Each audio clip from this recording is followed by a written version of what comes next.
Hello, everybody. I hope you're all having a wonderful day. It's been a few days since my last stream, but I had like 3 things in a row. One of them, my big video that finally came out. I'm really excited about it. I think it's an excellent video. Super proud with how this turned out. It's the first in my series of archetype analyses. Front to back video, out now. Second, I was hosting for 2 days on the Team Ambition Challenger Showcase. So that was really exciting. They wanted me to be on the desk for a game where the lowest ranked player was like Grandmaster 600 LP. So that was really exciting. That felt good. And then third, I stayed up all day like 2 days ago. Because I'm fully resetting my sleep schedule. So I'm at the tail end of that now. I'm going to go to bed at like a good solid hour. So the stream cannot possibly go long. So, really busy over the last few days. A lot of cool things happening to me. Now we're back, and I'm going to make a pledge right now, guys. I've decided I'm going to try to spend more time on my stream, pursuing my passion, and like really trying to make a name for myself in like amateur league analysis. Because my research streams do really well, and we enjoy them. Like it's fun for me to do. It's fun for chat to interact.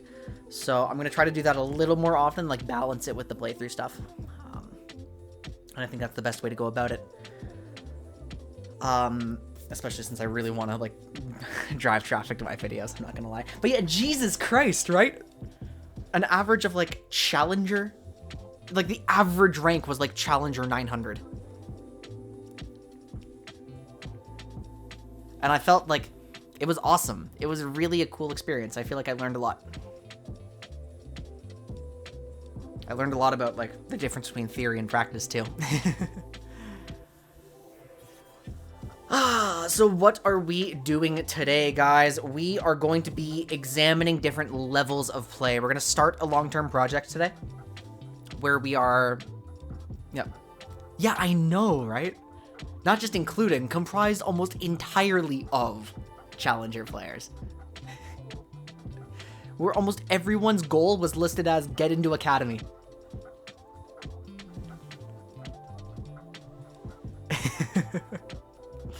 It's funny, if for some reason I ever improved to that level, I have like no desire to go pro. I want to be a coach or an analyst or something. Like,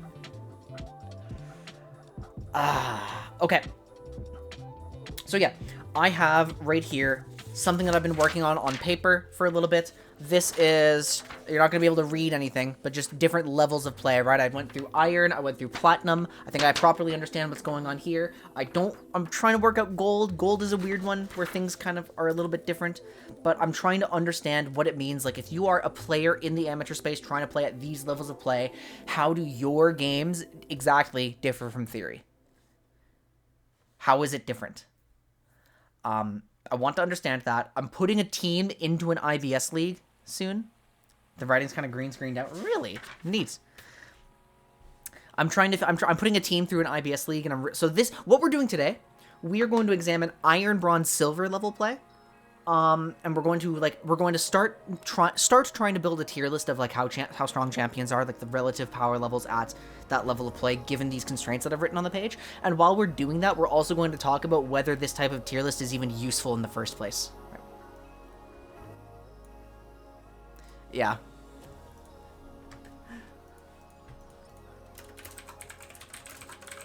Let me build out the title a little more so it's clearer. Yeah, let me build out the title so it's a little clearer.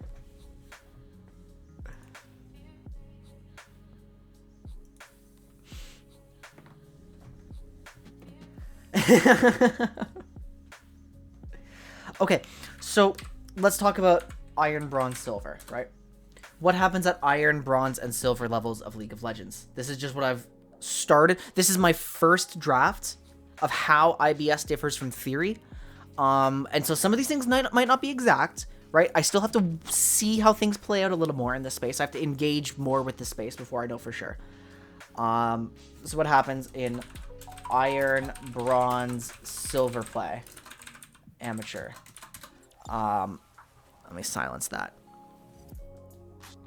So, laning is sloppy. Means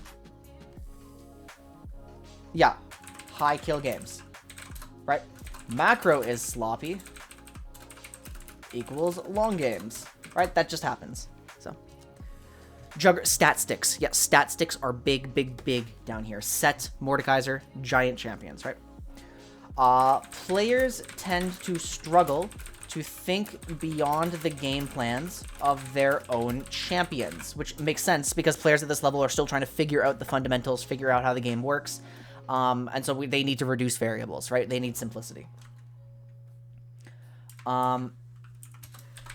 Because of this, high laning power and high scaling are both desirable. Split push also equals strong champion down here. That's just how it works.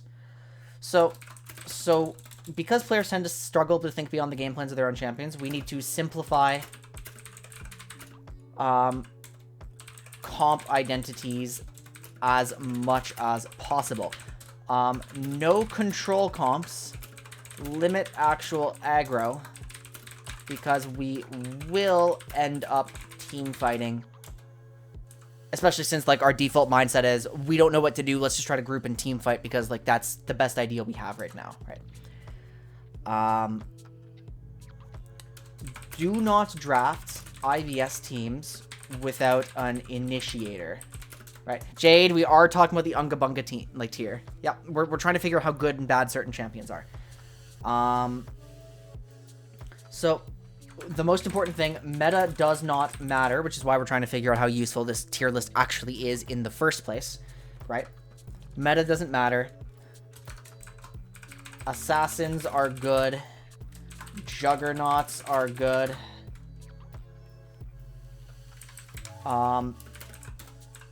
Always pick comfort. Limit like 6-7 champions is my current theory about what you should be doing to properly learn the game. And I mean, because I know people say 2-3 and that's enough, but in conf people can see your whole pools, and so you need to have access to more, right? ADCs are unnecessary. Actually, yeah, that is very coordination dependent, huh? I also think you have to always draft multiple carries, because any random lane could collapse. And the most important thing, matchups do not matter at all. Interaction or invade-based early weaknesses cannot be reliably exploited. That's the big thing. So that is my current understanding of how IBS amateur play works. True, because our spacing isn't very good yet. So let's say I'm a silver player and I'm entering amateur play, right?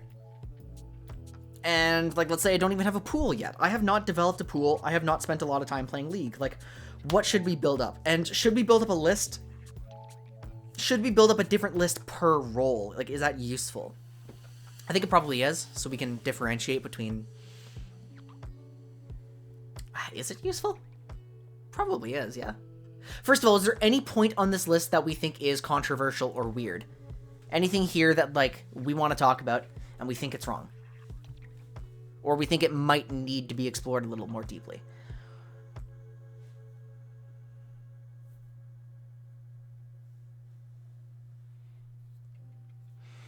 Because I think it's a good foundation. Oh, hang on. I just realized I don't know if my Discord's going to pop up. It's going to pop up on the right screen, so you guys can't see it. Good.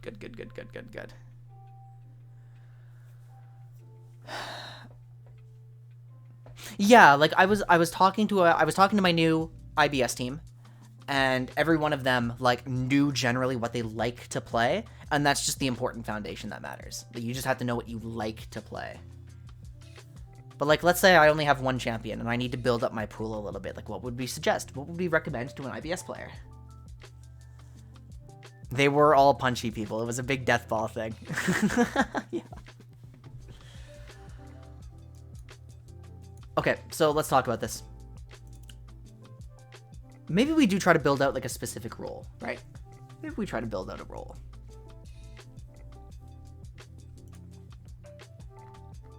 Maybe we do top lane first. It's like, what makes a good... Yeah. Let's figure out what makes a good IBS top laner. So I'm going to go ahead. I'm going to... I don't want to leak my... Yeah, I knew it would appear on the wrong fucking screen. So. Okay.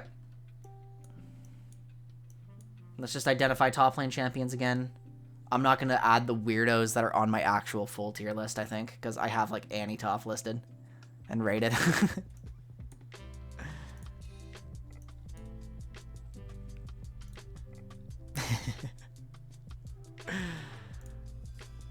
Oh, I already had them open, huh? Guess I forgot. Okay, Aatrox. I'm not going to talk about a Zir top. Camille. We'll include Cass.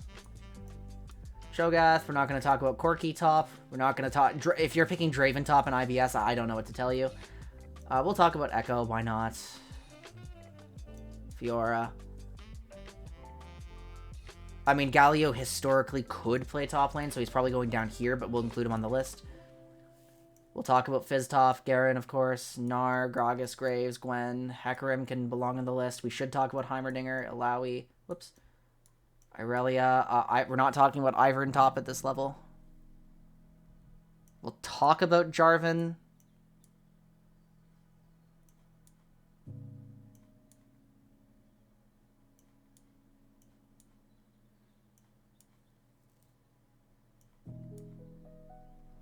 It's so tempting to, like, put the stuff that I know can kind of work, like, or historically has worked. It's so tempting to put it... I'm not recommending Lucian top for this.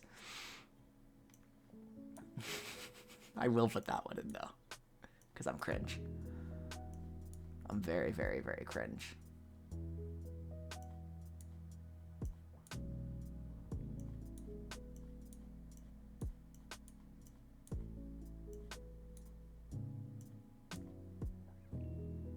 This is way, way, way too niche to recommend for Iron, Bronze, Silver players.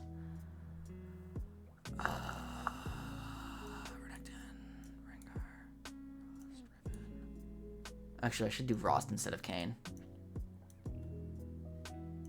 Rumble. Sejuani. Sets. Shaco. Set. Shen. I mean, fuck it. We'll put Shaco in here. Shwada. Singed. Scion. Do we want to talk about Soraka? Probably not. We'll talk about Sylas. If matchups don't matter, maybe he becomes a lot more relevant. So in that case, we'll figure it out. Remember, this is just the start. This is just part one. Probably Kench really slaps down here. Did I miss anyone? Nope.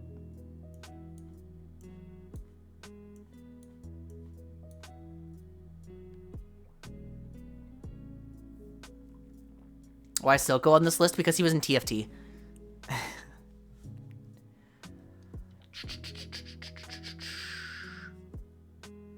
Wait, where am I? Vayne. Vayne goes up here. Vayne is a top laner.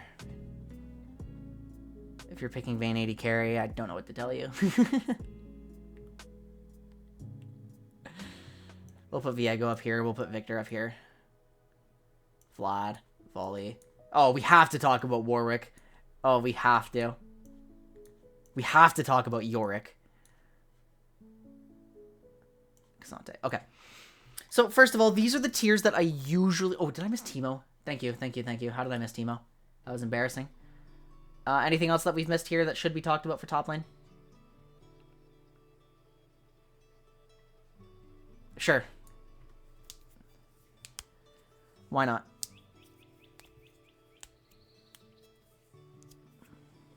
Nautilus top doesn't exist anymore.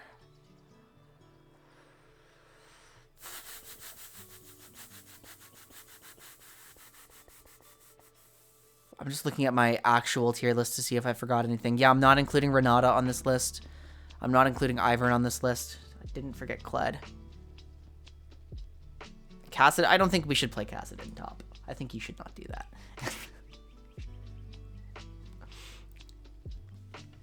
I think that's probably a bad idea. Okay, let's develop the tiers. So these are the tiers that I usually use in my tier lists. And... they have specific meanings, right?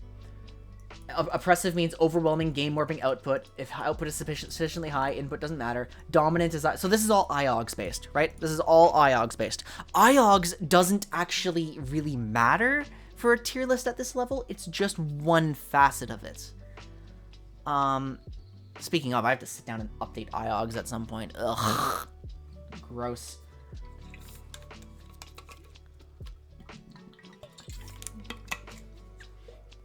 That's a time-consuming project. So these are the default tiers, but it's like... I don't know if they apply exactly. Oh, I need to set that up. Thank you, Karibo. I forgot to set up that link. Here, I'll link it directly. Actually, I'll set up the command right now. Thank you.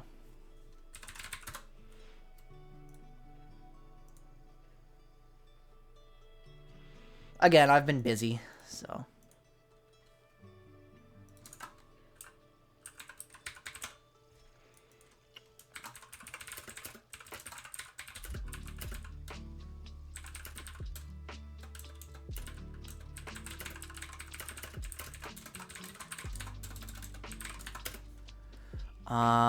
And then the link would be right here. I need to post a BTS thing soon.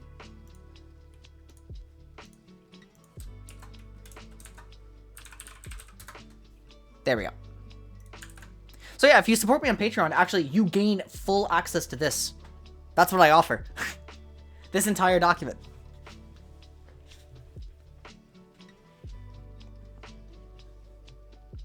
Which is a resource that I've wanted to give out for a while, but that, like,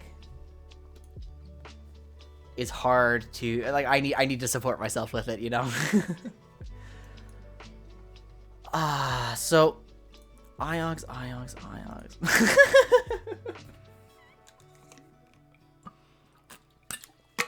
That's win-win.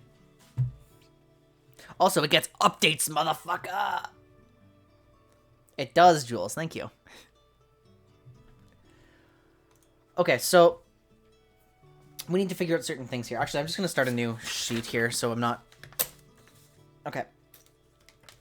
IBS power levels. Actually, let's just... I may as well write it where you guys can actually see it, right? Top lane. Okay. Stat sticks. Greater than everything else. Split push bullies cause problems. Top lane is already hard enough to avoid interaction in. IBS players want to fight. Usually. Yeah, I know. It's just it's a common acronym in the amateur space, but it's like, okay, I'm fucking changing the stream title.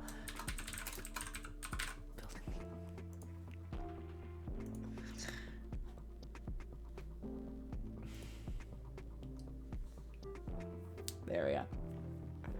I'm changing the stream title. Okay, so we know juggernauts and simple carries are good. What about ranged tops? Too complex? Too easy to kill? Do junglers actually exploit them? I mean, IBS junglers love to gank, right? They love to gank. They think their entire job is ganking.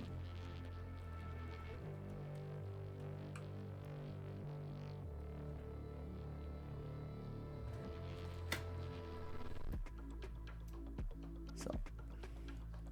Oh, I know she's an asshole, but she's a strong asshole. And then you forget about ganking. It's like, oh, I gotta gank. And then it's like, what's ganking? Farm. And then he farms too much. It's like, oh, gank, right?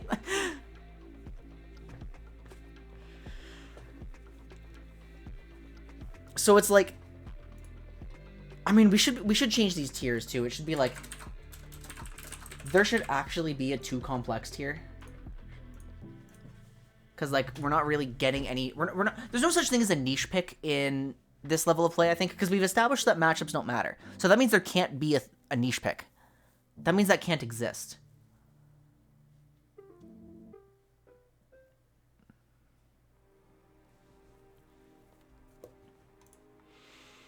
Okay, I mean, let's just find, like, the dominant picks up here, right? Like...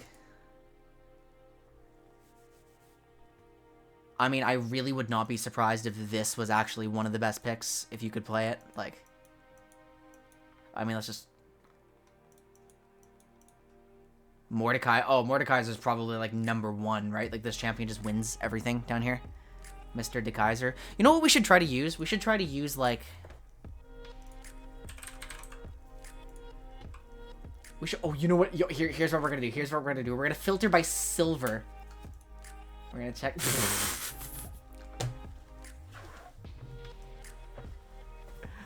Mundo crushes, Warwick crushes, like, all these bullies, like, anyone whose counterplay is don't fight them, they win. Yeah. Makes sense. Makes sense. So, like, Juggernauts just win, right? Juggernauts just win up here, around here.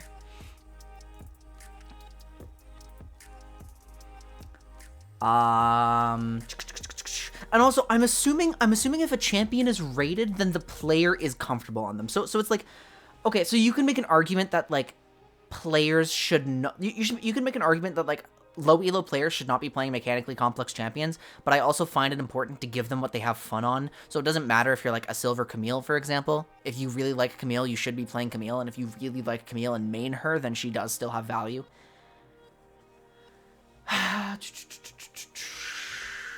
Yeah, we're looking for Garen. We're looking, like... I mean, is Yorick, like, noticeably weaker than the others, or... No, he still does fine. He still does really well, actually. Oh, stacking. I forgot about stacking mechanics. Stacking mechanics win. Nasus, Heartsteel... Oops, can't type. Etc. Yeah, they just don't know what's going on. They don't know how to lane, they don't know how to declare fights properly, but then when they actually get into a fight, they're legitimately good at their champion. Let's start exploring, like, ranged tops, right? Who really struggles down? Okay, these aren't top laners. I can't believe we're allowed to filter by silver.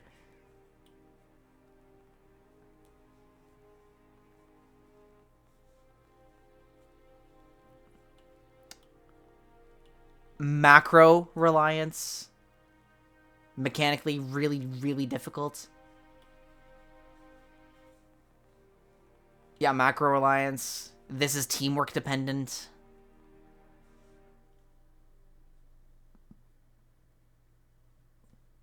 You also have to remember this is solo queue, technically. Darius is lower than I expected. Like, quite a lot lower than I expected. What are Darius players doing? Akshan is higher than I expected. Like, I feel like you shouldn't be allowed to run... Okay.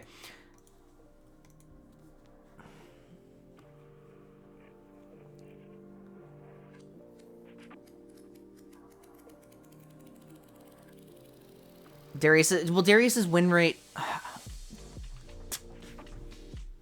I think it's because his scaling is not as impressive as some of the others up here. Like Mordekaiser unironically scales well in a vacuum. Mundo's scaling is off the charts after his recent buffs. Like, well, Aatrox is hard to play. Aatrox is not an easy champion to play.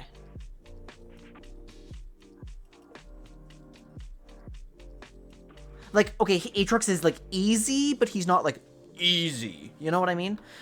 Yeah, but should Mundo be building Heartsteel, dude? Okay, hold on. Is this my theory brain speaking? Is this theory detached from practice? Because, like, I feel like Mundo should just be building Radiant Virtue now.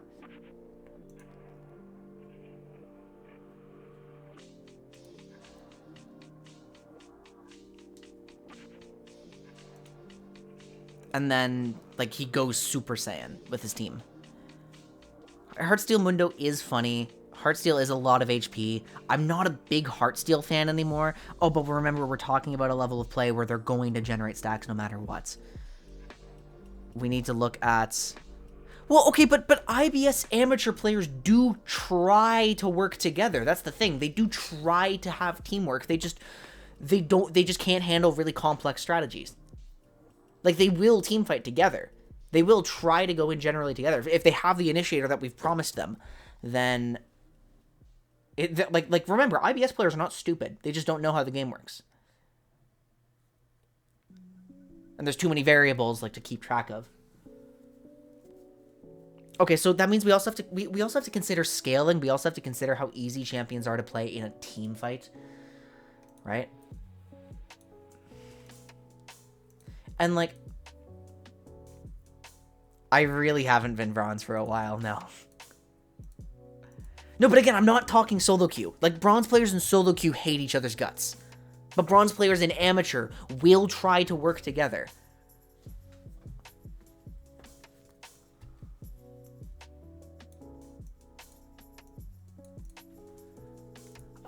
This is hard. See, this is why I need your experiences, guys. I need your experiences to, like, rein me in.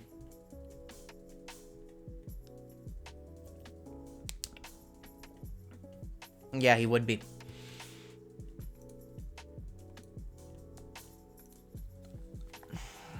Okay, so let's be, like, really, really, really specific. Matchups do not matter at all. Therefore, the...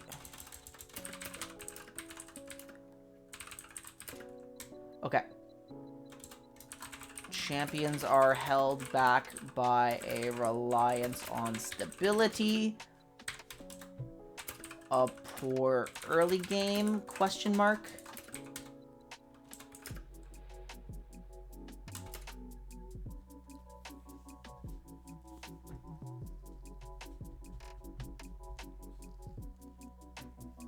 Misfortune time. Macro reliance. Like, okay, anytime you have a macro reliant champion, don't play them. Don't play this macro reliant champion. I would imagine. So wait, where do I have Gwen on my... This is a preseason. This is a season 12 tier list because I haven't updated my lists. I feel like...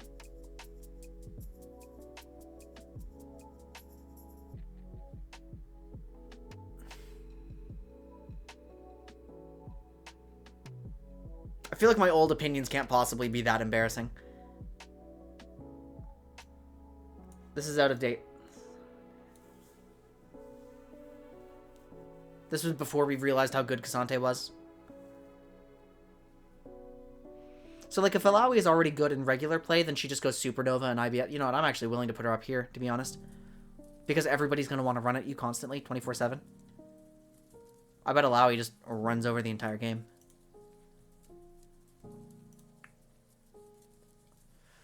Yorick moves away from, like, middling tier. Does Olaf just... Okay, so it's like... Okay, so we know... Matchups don't hold anyone back, and nobody gets punished for existing early. Oh, wait. If nobody gets punished for existing early, then this one can't be true. Macro reliance. Champions are improved by stacking, being aggro anti-engage.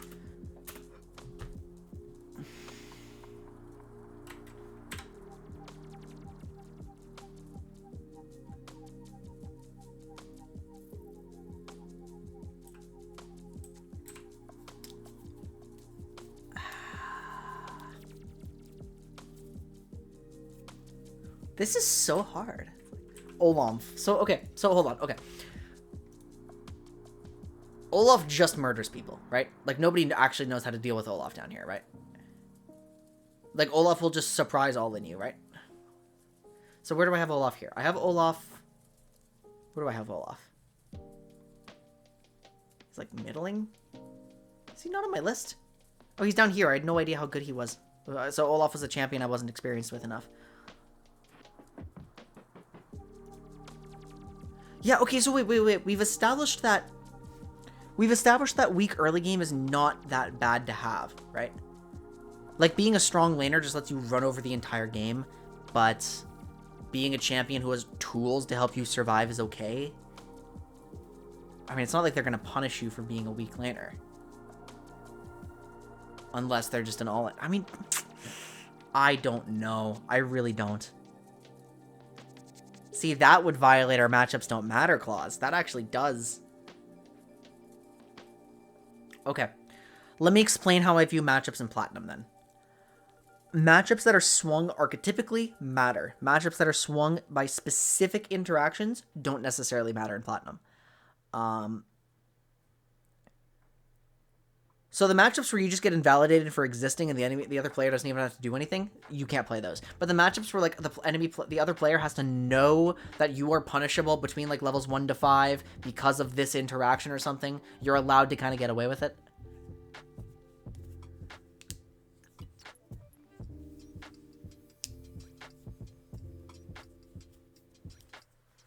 You will get targeted as a weak laner. Yeah, but it doesn't matter if Nasus falls behind or okay. So like, I mean, we can put Nasus like down here because I think that's where he, although is that where he was originally for me? I thought Nasus was genuinely like fine if you pick him as a counter pick properly. Oh, but this entire list assumes you're using champions as counter picks when they should be used as counter picks. That's what this list does. Hi, Minoshi.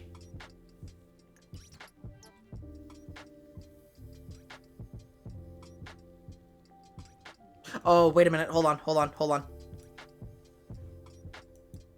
This is true, right? Shen just ruins the game for people if the Shen is at all good.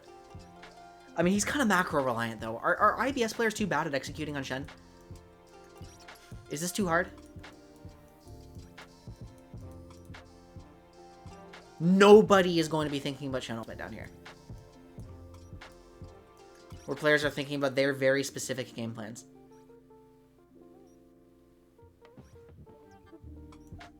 Surely Ornn can't fall any further than that. Like, he's also a good laner. Yep, Shen is a good laner. Shen is not teamwork. Well, Shen is a little bit teamwork reliance, but it's like simple where the person. Team reliance.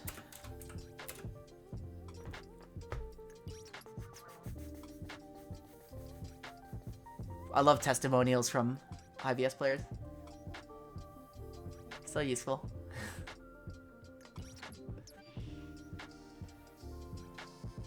I mean, we've just established that like every Juggernaut is good. Okay, so like then what about Tahm Kench? What happens with Kench? This is a champion that on paper just slaps people around if you're unskilled. Like if you don't know what he does and you show up in a lane and you try to fight him, he just does more damage than you expect and you die to him. Like, almost every time.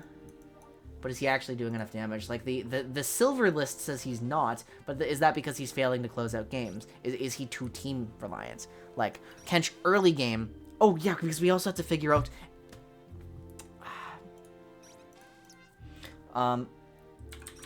difficulty in team fight execution. That also holds champions back. So if they are harder to play later in the game. I mean, I just don't... It's... Like, we can start from a foundation, and then we actually do have to factor in the state of the champion, like, a little bit. Ugh. And, like, I have a feeling this list is going to end up being really top-heavy. Where, like, everything is pretty good. Or most things are pretty good. Okay, this is fucking piss easy. Like, let's talk about Malphite for a second. Malphite is piss easy to play.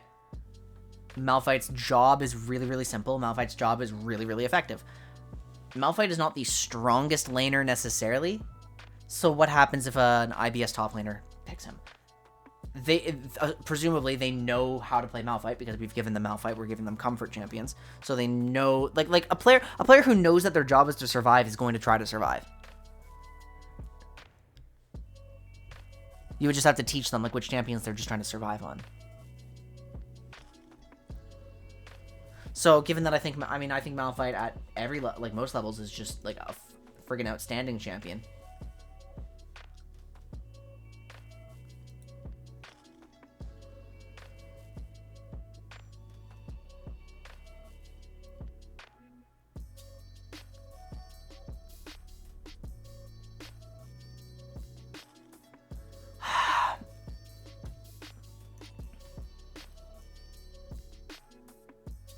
His output is...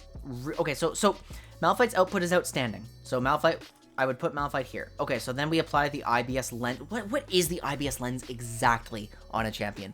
What is the filter we're using? People far more likely to be caught in a dumb position. That's right, pick is good. Pick is really, really good. That's why we said assassins were really strong. I guess Malphite just kills people because they're always out of position. But, like, we also have to think about lane, and I'm trying to really figure out how much lane matters. Press button, win game. I mean, so we leave Malphite up here then, right? Do we think Iron, Bronze, Silver play? Okay, I'm overthinking this. It's a first draft. It's a first draft. You know what?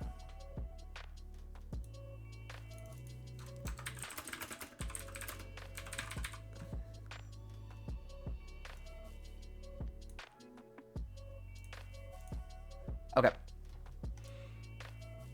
Well, maybe not, because who's picking a team reliant champion in solo queue, right?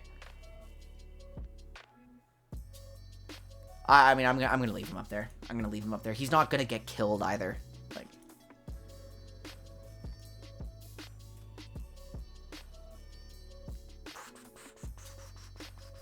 different strokes for different folks, I guess. I think Malphite's really fun. Okay, so I mean, let's start moving some juggernauts up. Like, let's just place all the juggernauts that we can. Because, like, every juggernaut through the IBS filter just becomes good. We'll consider Kench Juggernaut for this purpose. We'll throw Zach in just for now.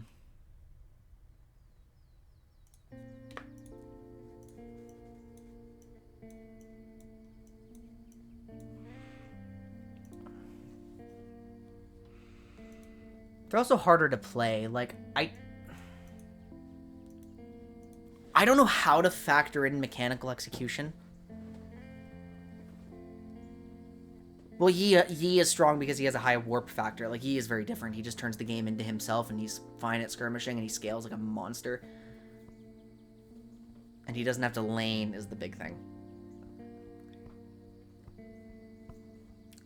Junglers get fed randomly. Everybody is out of position. Always. If there's a player on the map, they are out of position.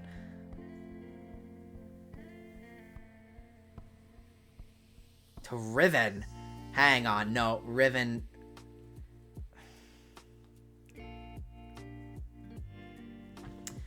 Trying to develop the IBS lens. It's like,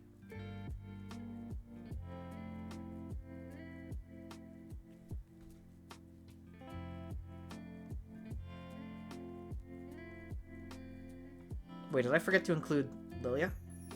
There she is. Okay. Urgot is mechanically simple. He has itemization that's actually good for him now. Before the preseason dropped, I had him like where I had him in weak tier. I thought Urgot was reasonably weak, but a good Urgot player could always make him work. Like, weak is the tier where you would still consider picking these champions if your player was just really good at them. Obviously, this is pre-Mundo buffs. Like, obviously.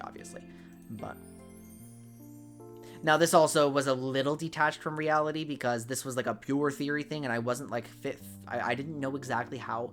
This was before I started doing my levels of play study and before I really appreciated how different, like, actual amateur play is.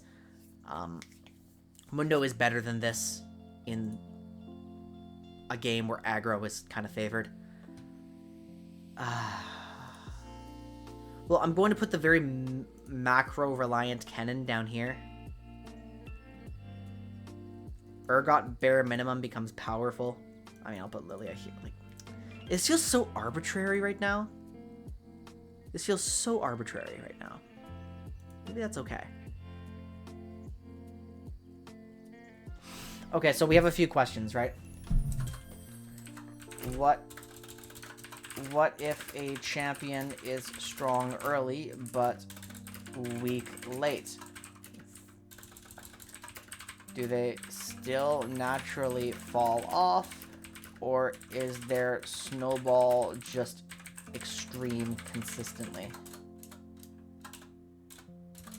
If a champion is weak early but strong late, do they have to care about their MUs?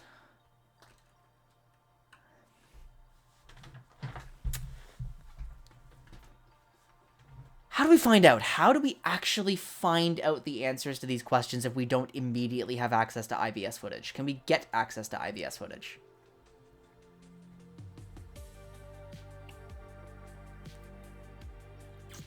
None of the leagues are running right now. Like,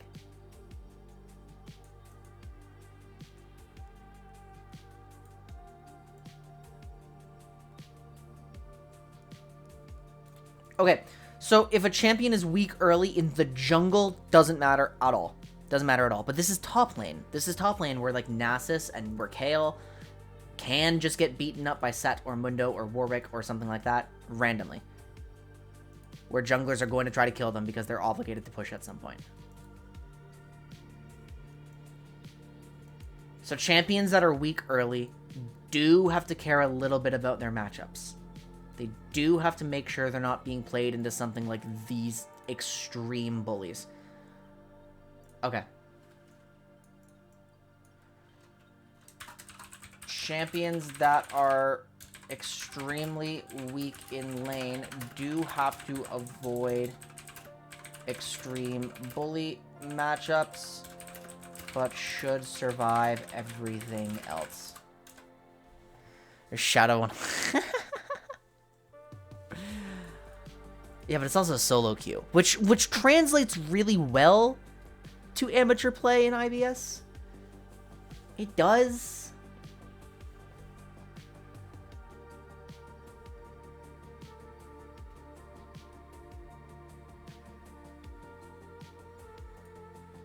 I mean, I'll put Kench, like, here.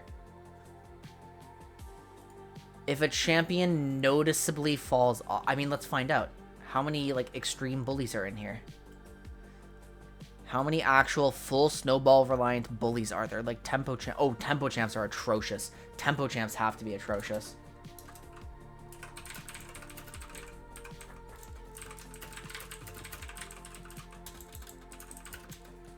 I don't even want to know what Silver Nidalee win rate looks like. I really don't.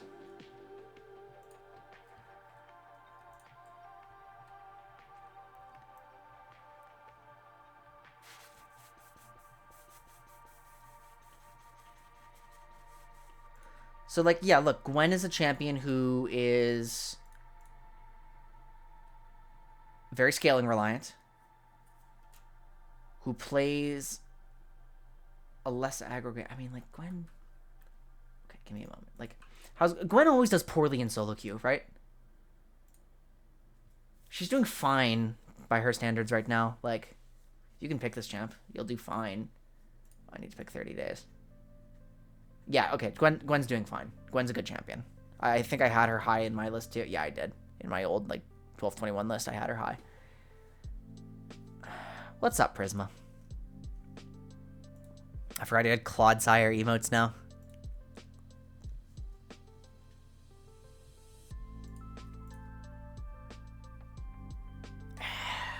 This is really a step outside of my comfort zone, guys. I'm really trying to come up with the answers to new questions for me.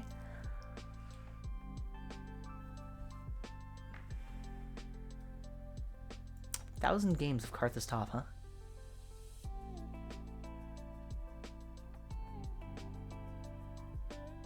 Like, okay, so Renekton noticeably falls off. His win rate is atrocious down here.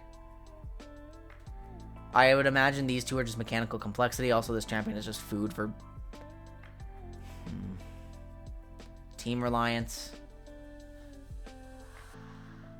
Players are just bad at playing him.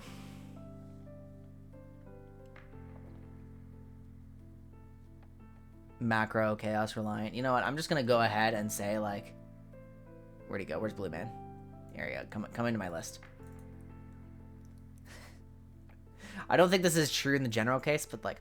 I'm basically just trying... Let's explicitly look at this up. Where is Volibear? Volibear performs kind of badly, and he's... okay, this is apparently unpopular by these standards, but... Volibear's win rate is not that high. I mean, what's this number mean again? This is difference from other sites. Champions with niche picking conditions? Well, no, because their matchups don't matter anymore. you can get away with picking them inappropriately and they'll still do fine. See Alawi up here, right? Alawi is generally... I mean, Alawi is a champion that I have in powerful on my regular lists because the champion is genuinely excellent. Anytime a champion, like a counter pick is up here, it's because their output is just too good. Niche, for me, means like a champion that would be kind of bad, except they have these really, really good pick conditions that make them strong. Whereas Alawi is not. Alawi, if you look at her IOGs, would not be bad. She's just gated.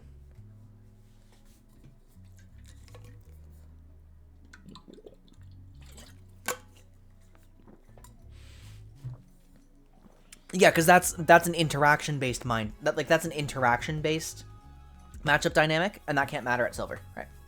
Monochrome, how are you doing? Oh, Lore's coming back tomorrow, by the way. Now that I'm finally out of my sequence of doing things, I have to build a new deck. I didn't realize the season reset was coming up. Flows.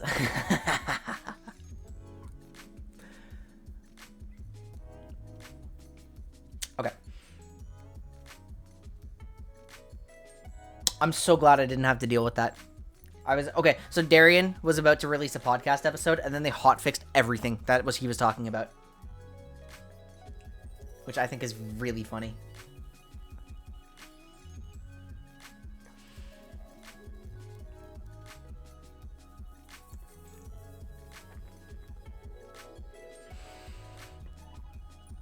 Okay, so we need to like define what falling off is then. We need to be really specific about what a champion falling off means. We need to be really specific about that. Because, like... Okay, if...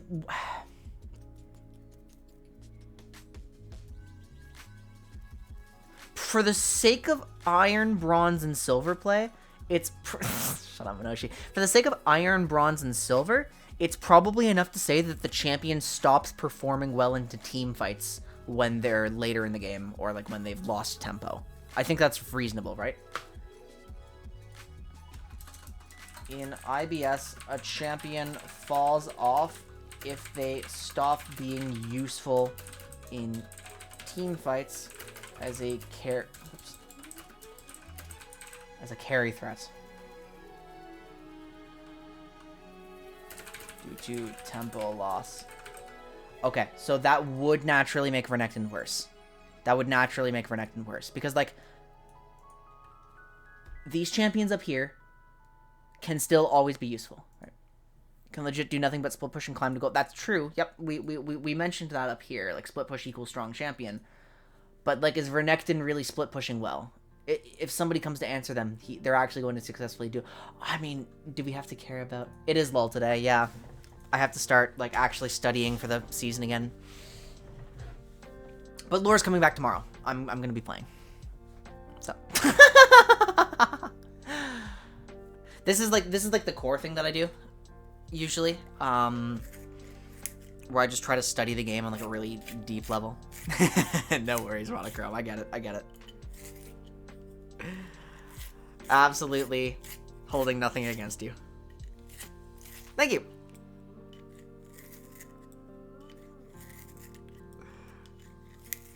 Oh my god, I keep over-sharpening this thing.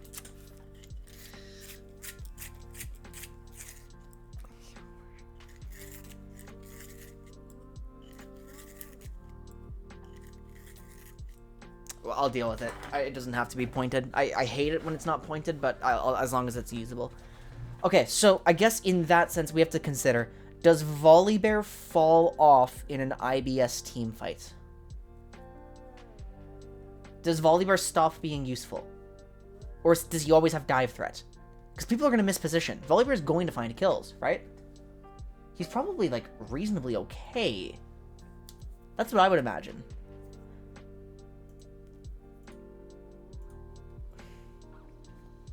Hold on. Is Sai still awake?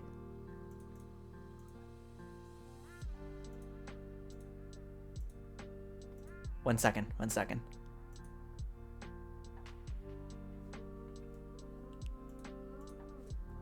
I'm going to fully... Yes! Okay, I'm fully harassing. Okay, Sai, you're on stream. Hi, what's up? Oh, hi. Oh, this is the IBS thing? I'm here to harass you. Okay, I have a question. Okay. So before you quit the game, you were a big Volibear player, right? Yes. In silver games, does Volibear actually fall off in team fights? It has not felt like he did unless I do a squishy build. In which case, either they die very fast or I die very fast. That's But what like chat's saying. tank builds felt like they worked incredibly well even late game. Because someone's going to miss position and you're just going to kill them, right? Yep. And Yeah, okay. if someone misses positions and the other people around them, they're going to jump into the fight. Because silver, if they see a fight, they're going to go to it. Exactly. Yeah. And you're also like a lane bully, kind of. Yes, he's a huge lane bully. Like, there is counterplay, but most people in silver don't know how to beat it. And so they will fall for you, trade with you, and they will lose that trade. Okay. He's very, very good. That's very good insight. So I think we defined falling off in IBS, but that's all I need from you. I was here to harass you. So. Okay. Okay. Thank you very much. I appreciate it. Yep. Bye.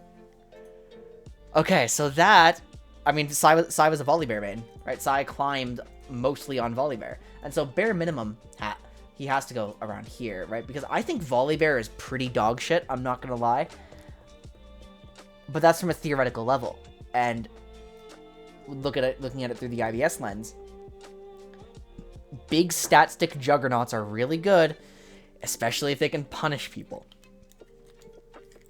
for mispositioning. Because you have an R, you have a funny dive button. Okay. I don't think we need a niche tier. Do we need a niche tier?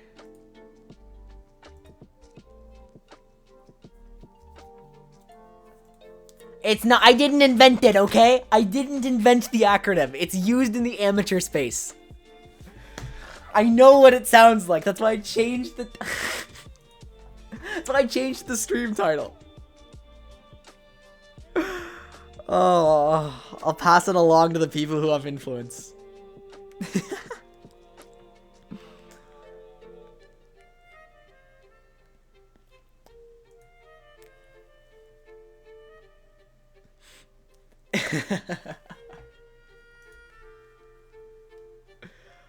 Oh.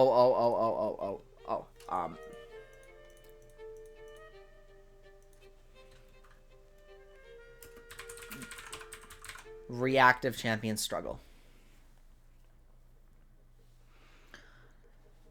Okay.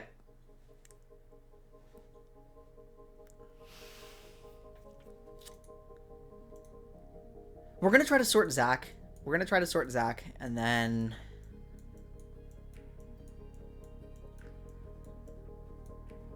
I mean, can I define these tiers? Okay, these champions are just like... They are so well suited to IBS that they are just really, really likely to win. Like, they are just over... I mean, normally this is just, like, overwhelming, disgusting output. Like, very few champions make it up here. Because this used to be, like, OP tier, but then I relaxed my statements a little bit. This is champions who just... I'm over defining right now. I'm gonna feel it out. I'm gonna make it feel right. I'm gonna feel it out. I'm gonna intuit it. I'm gonna use my intuition skills, not just my analytical skills.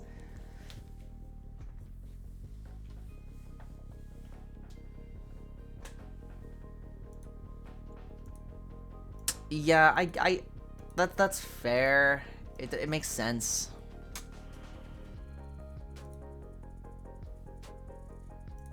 Okay, Zach.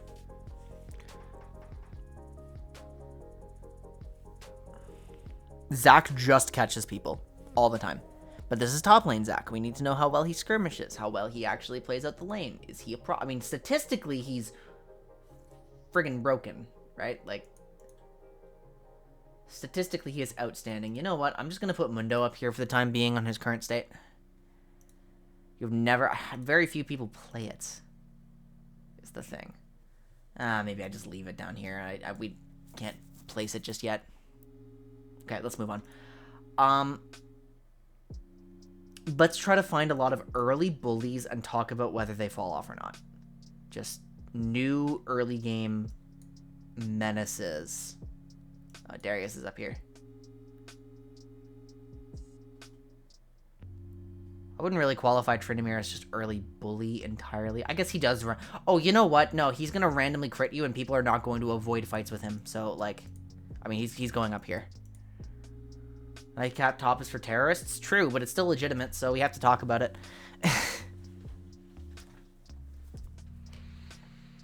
Who, like, noticeably falls off? I mean, Pantheon doesn't anymore. He still kind of does, but... Klud's not a proper split pusher, nor is he a proper team fighter, but... Oh, Olaf is something we have to talk about.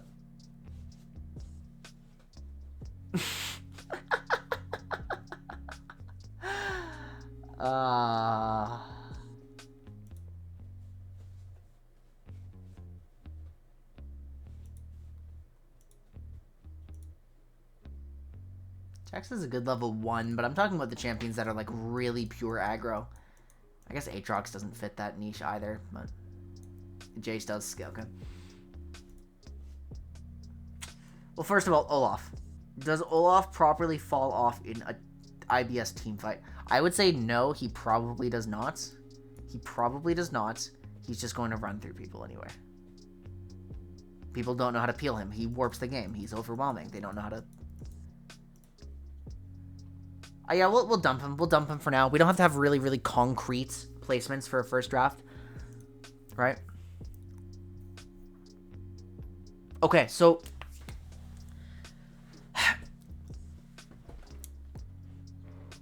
Darius is hard because... Here's the thing.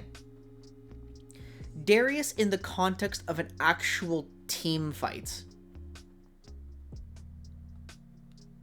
is more complex than any of the other juggernauts. He is he is a little bit easier to peel. Actually gaining his guillotines early, like unlocking Noxian Might is the win condition of the team. The team has to work with him on that a little bit. It changes how teams like to play, which is uncomfortable for them.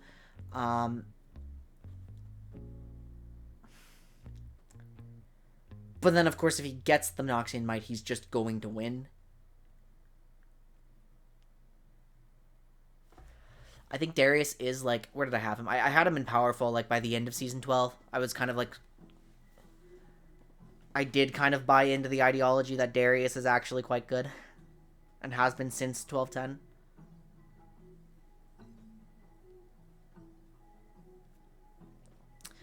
Yeah, but we're trying to think about, like... Okay, does a champion have to be a proper split push to gain value from split pushing down here? Or does he just have to be able to kill whoever's coming?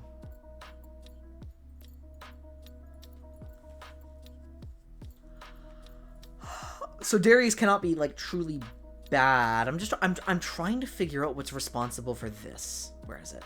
I'm trying to figure out what's responsible for this. Why is he down here? Because, like, if we skip to Diamond Plus, 30 days, he is quite a lot better. Why is he performing so much better in Diamond than Silver? Or is this just an outlier where it's just... No, he's actually getting worse the lower you go. Why is that?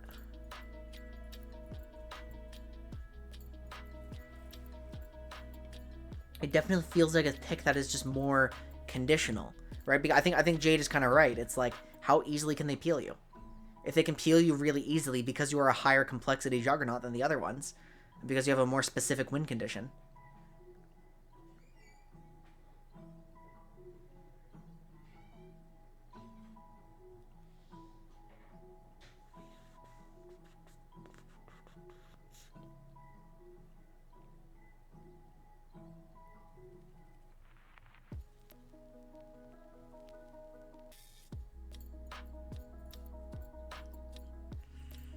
I mean, he can't be, like...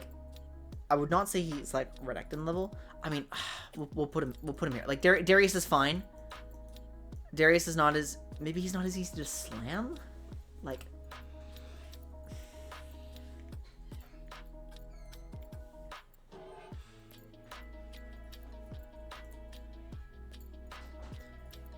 Difficulty in teamfight execution. I think we may have found our first champion who actually cares about enemy comp in IBS.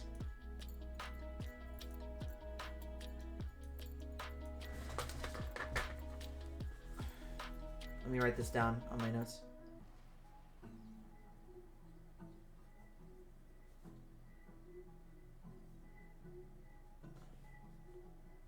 Is Darius the first example of a champion who cares about enemy comp?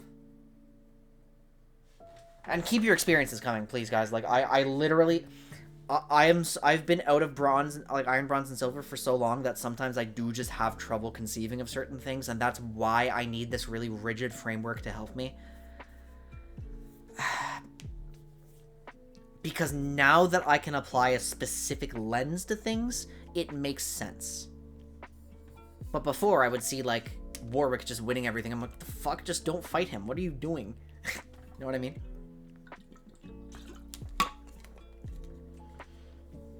I know there is, which is why the matchups don't usually matter, but, like, we're assuming that the player who is picking these champions is actually reasonably comfortable in the champion. Like, we're assuming this Darius player only has, like, Darius and, like, 4 other champions in their pool.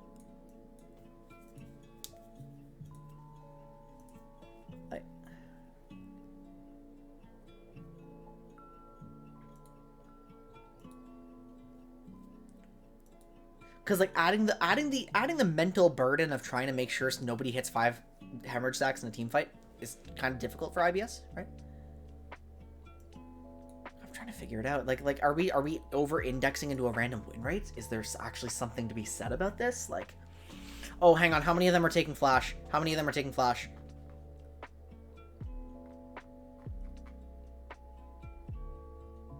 Oh, sorry, I meant flash instead of ghost.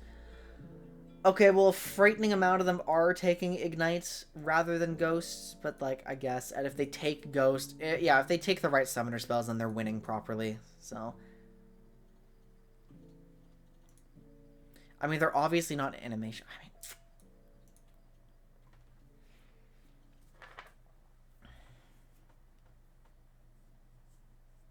I'm sorry, guys, I do need to start defining things a little more. We need to figure something out. We need to figure something out.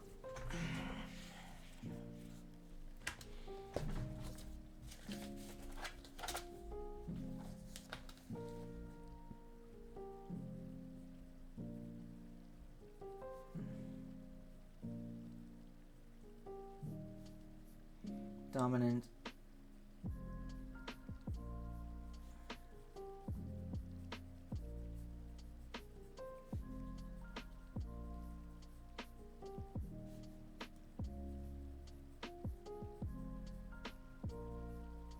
Okay, so the bottom few are easy to define. Like, a weak champion either has poor outputs even through the IBS lens, or hits major macro slash team slash reactivity slash stability barrier.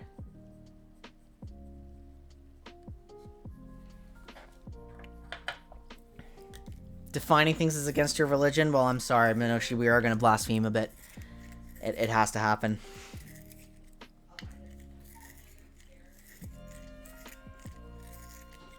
Okay, perfect. Middling is... I mean, middling by my regular definition for regular team like list is average to low output, but still too high or cheap to be classified as weak. So this would be champions with some value, but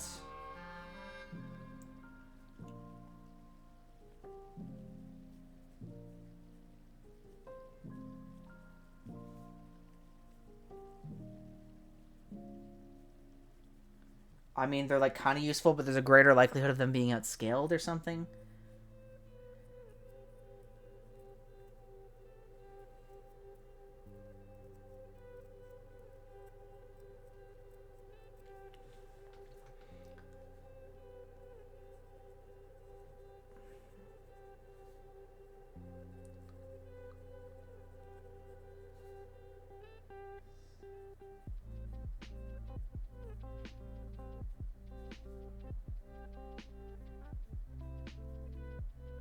Okay, so the dominance here is you stomp lane, you scale well, and you have simple team fights or split push, right?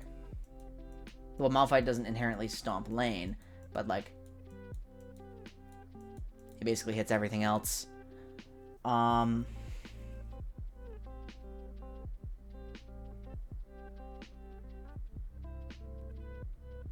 really struggling to define this a bit.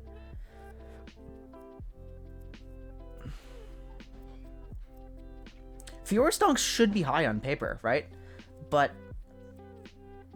do people execute on Fiora?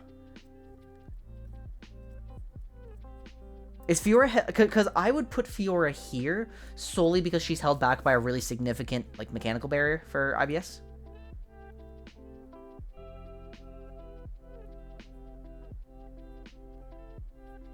Like, it is sloppy macro. I know Fiora scales amazingly. Like, she's just a 1v1 monster. She's a split push monster down here. Is she not that complex? Like, can you parry? Can they parry? Can players parry?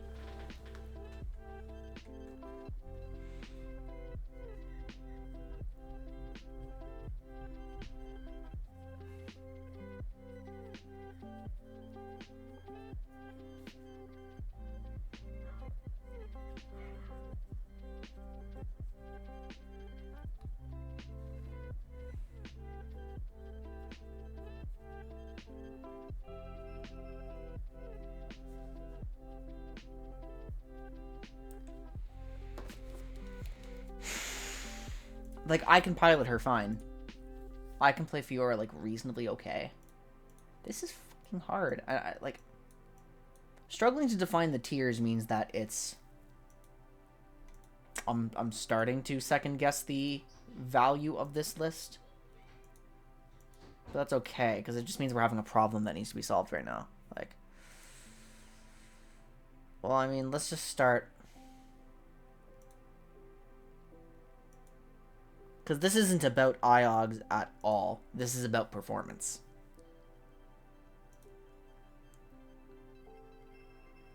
That is true. That is true. I mean, okay. Let's find some bad champions. Let's find some bad champions, shall we? No one is playing this.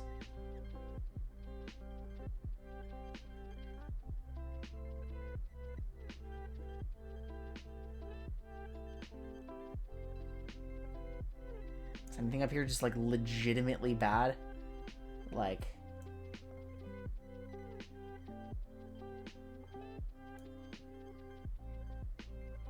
I mean, this... So weak. You either have poor output even through the IBS lens, or you just hit a major macro or team or reactivity or stability barrier or something like that. What's up, Regdor? How are you doing? I mean, let's revisit our basic premises of IBS. All right. We're trying to define the tier list, too, is the problem. Like, Gragas is not bad. She surely can't be bad down here. Right? Wait, his laning is piss poor. Wait, do Gragas players just die to everything down here? His early laning is really poor. And the way he keeps himself alive is interaction-based. Do Gragas players just die to everything down here? Oh, God, they really do. And he's really reactive and defensive.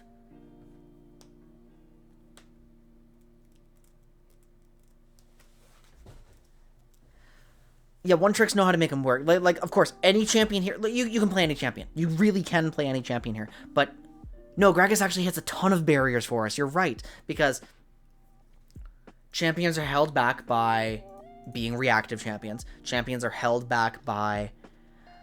team reliance. They're held back by weak early laning. Gragas scales amazingly. Singed cannot be that bad. He really can't be. Because assuming the Singed player is competent, he just plays differently. There's no way. He's just like, people are going to chase him. There's no way Singed is bad. Singed players might be bad, but somebody who actually mains Singed in silver, Singed cannot be bad in their hands. Like, he doesn't hit any of our, like, Yeah, stability reliance, macro reliance, team reliance, difficulty and team fight execution, being reactive. A lot of agency and high agency in IBS is great. Well, does Gragas actually have that much agency for much of the game? Because I feel like this champion just boils down to a lot. Like, okay, so Gragas is going to generate picks, but he also does boil down on a theoretical level at higher levels of play to like kind of a wave clear disengage sort of thing.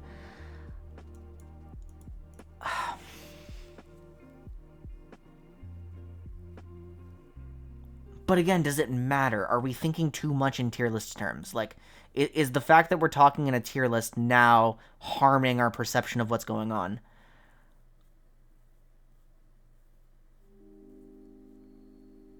I'm moving Fizz down.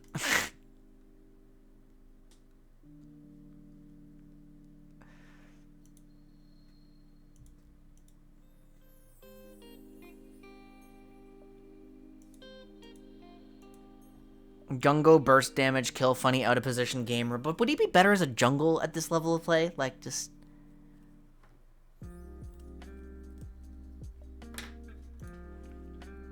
Okay, so let's really define this. Because what did I say? Yeah, I said these champions, they're excellent in lane, they're excellent in late game, they have very simple team fights, they have very simple split push. Powerful champions are good outputs within the context of the elo. They have most of the dominant, so they're good laners and they're good late game and they're good team fighters or split pushers, but maybe they're slightly lacking in like one of them, but they're still really good, right? So they're not dominant because they're not like just giga fucking insane in terms of output, really. Wait, what the hell is happening in my encoder overloaded for a second, huh? It's not supposed to happen.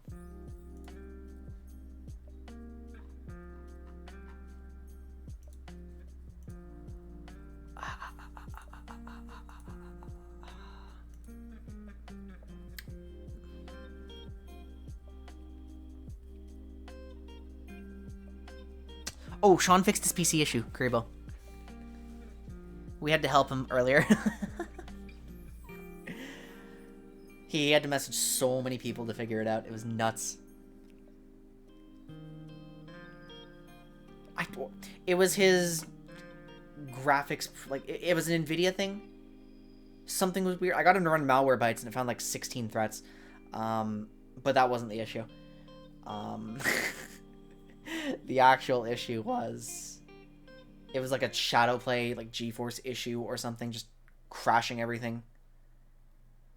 I don't know exactly what happened. I found a registry thing in his dump file. It was scuffed.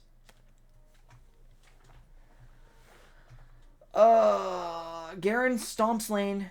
Garen scales great. Garen does not inherently have simple team fights or split push. I think maybe we can stay here. I mean, yeah, okay.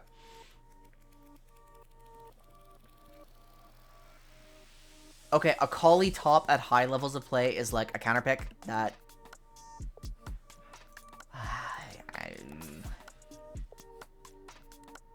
Garen team fight is kill one person and leave. Is that fine for most of us? Like, is that just a thing that people are used to doing in IBS? Like, are you guys all comfortable? All of the silver players in chat, are you guys just really comfortable, like, killing one person and leaving, and, like, you're fine with that being your team fight, and your teammates are fine with that being your team fight? Like, you just straight up walk, you just fight things until you have to go? Like, get rid of the big threat.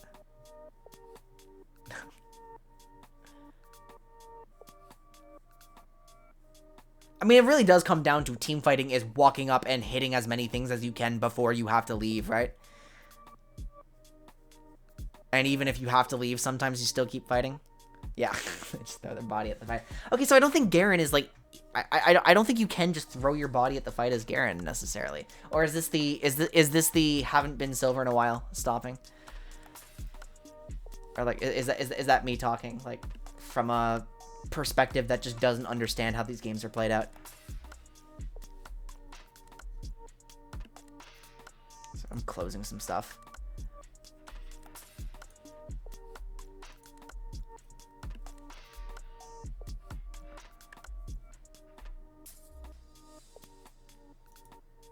Oh, I'm thinking of, yeah, split pushers. I need to remember how everyone just split pushes.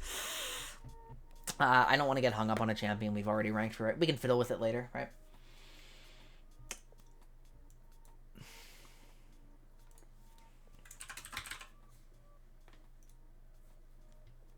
I guess that makes sense. He's one of those champions that just rolls over lane. Just picks people off, just fights everything that moves. Okay, any fight everything that moves champion should be highly rated. Like, this is too dependent on a stable scaling game. And it's too reactive, and it's too control-oriented, and it's too macro-dependent. It just, Gangplank does not seem like the type of champion that thrives down here. So Jax should go up here, unless his laning is too poor.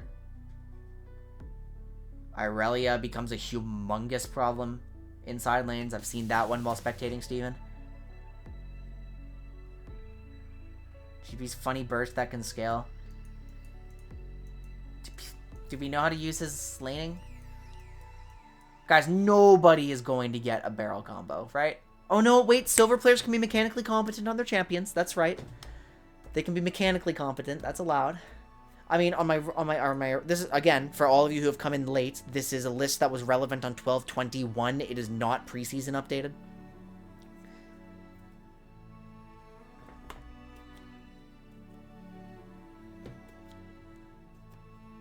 So like I said, this list would probably be really top heavy. Looks like that's kind of coming true, huh?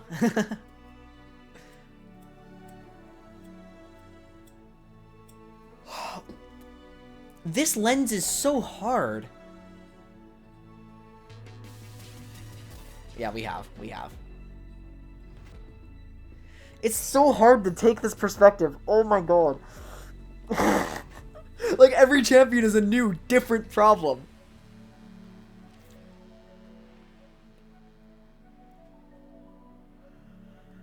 Oh.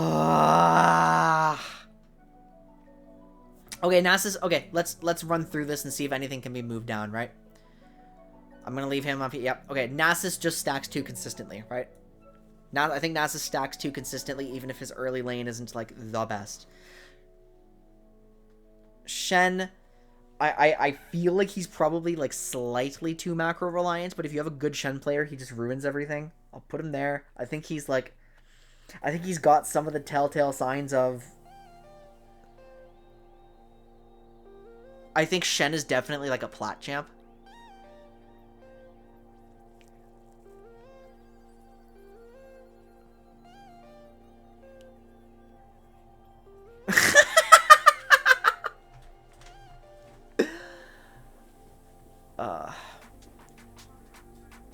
No, his split push should be devastating down here where people can't respond to it properly.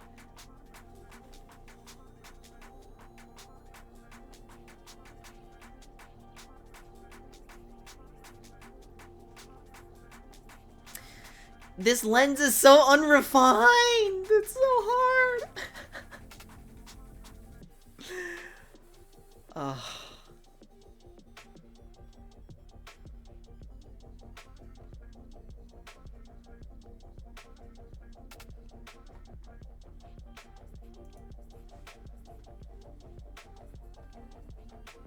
And Wither isn't enough? Like...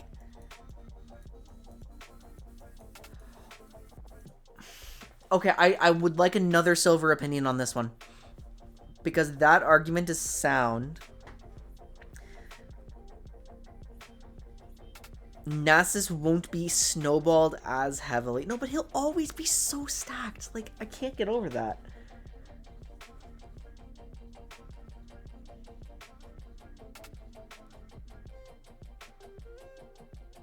Particularly strong.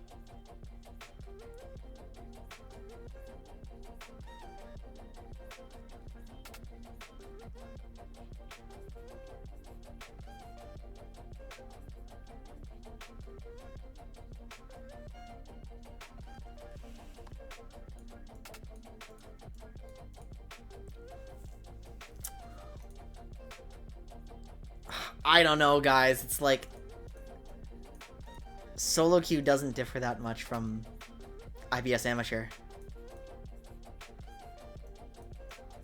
Like, it's so hard to argue against this number.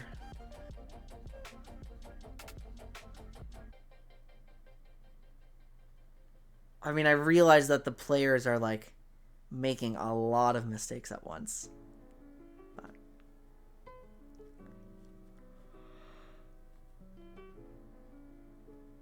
oh...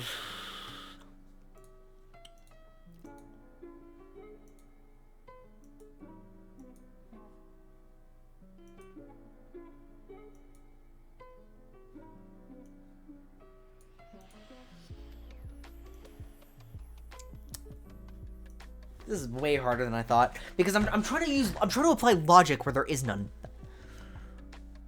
I'm trying to use logic where there is no logic, is the problem. There's no logic to how things work down here.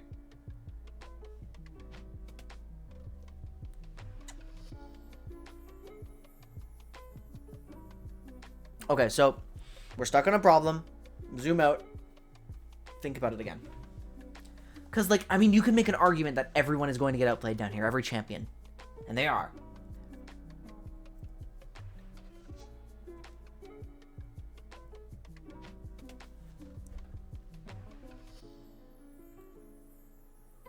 Ugh. Oh, man. Okay.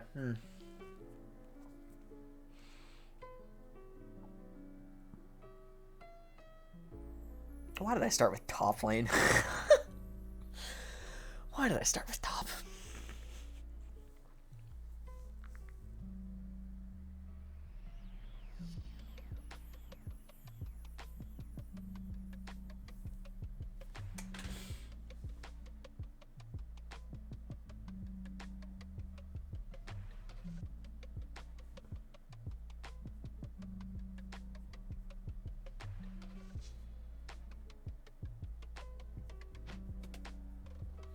Okay, so oppressive is game warping output through the lens of the elo. Dominant, stomps lane, scales great, simple team fights or split push. Powerful, great output great output with elo context. Generally has dominant properties,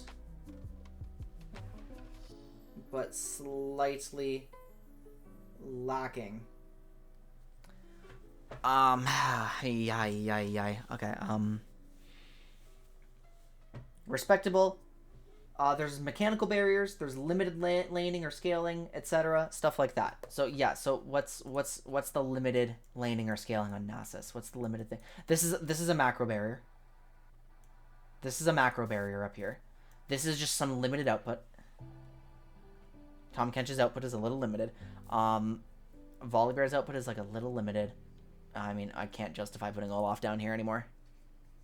Zach has some limited laning, I think. To our knowledge, he does. Why is my encoder perpetually overloaded?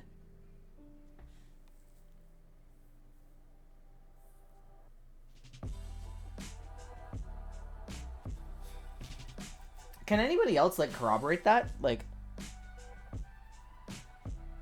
I can't... Can anybody else, like, confirm Steven's experiences?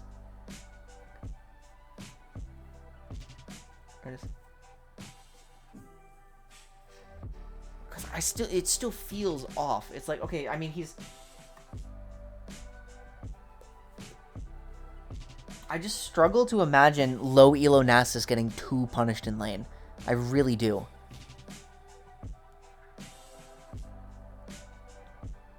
Because those are interaction-based matchups.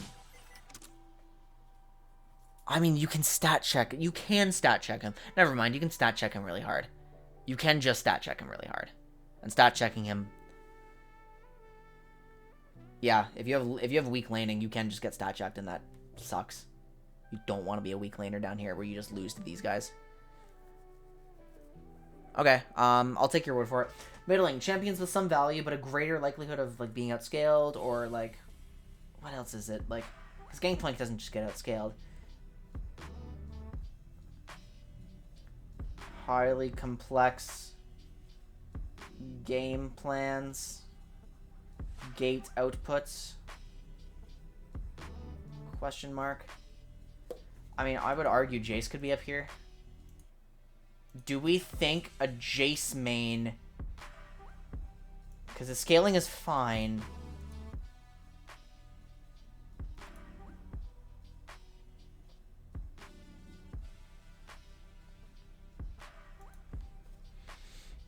great output, generally less dominant, slightly lacking.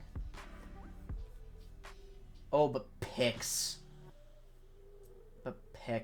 Jace stays middling.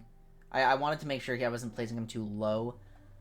Like, Jace is... Okay, because now we need to talk about ranged tops. We need to talk about ranged top laners.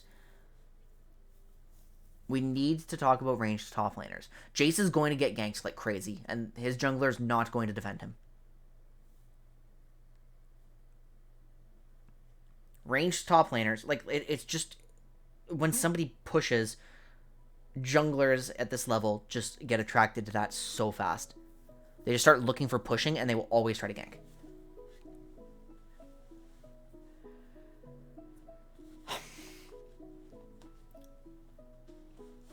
So ranged top laners will be appealing targets.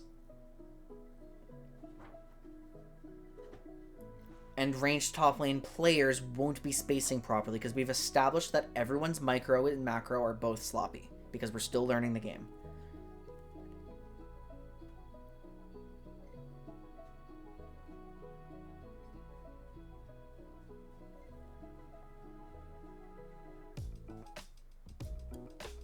I have to figure... One moment, guys. I'm checking, like, my task manager. What is going on here? Why do I keep freezing up? Why is everybody having, like, PC issues today? Doesn't matter where in the lane the weak link is, they will be ganked 8 to 10 times. Okay, so, yeah, what is eating up my memory here? What is going on? Task manager is taking forever to boot up. And booting it up also froze me. I hope, maybe. Oh, do you think it's probably downloading something? Okay.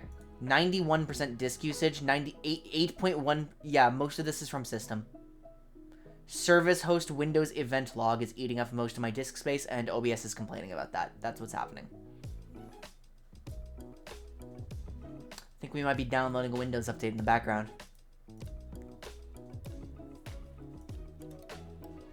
That's unbelievably cringe.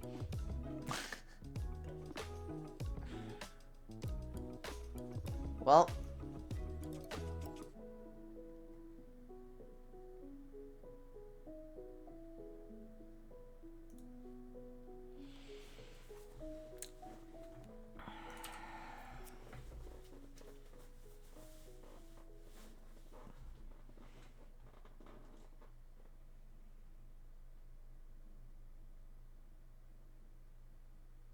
I'm just trying to figure out how to simplify this without oversimplifying it.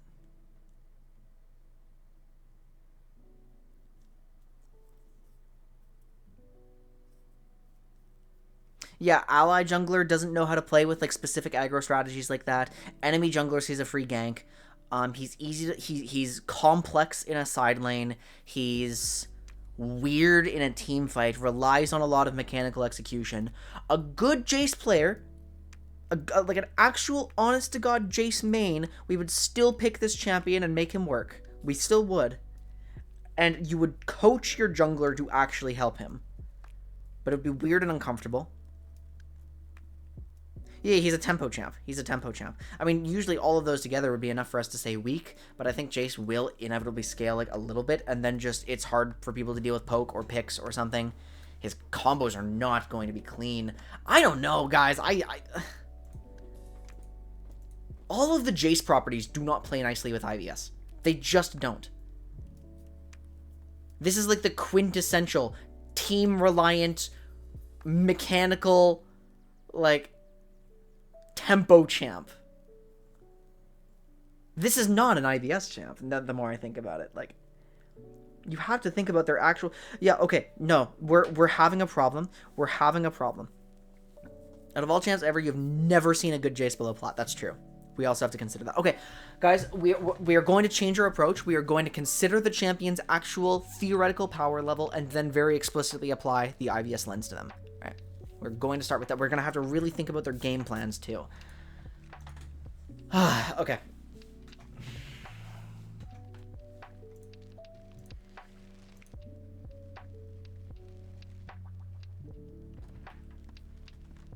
So maybe we can't generalize our ranged tops. Okay, so actually, yeah, let's talk about Akshan. Akshan is the type of champion. He is like Giga Quinn. That's pretty much the point of Akshan. He's not going to roam as much, but he exists to stomp lane. He has the tools to outplay ganks. He is probably the most consistent hyper bully, even though he's still exposed.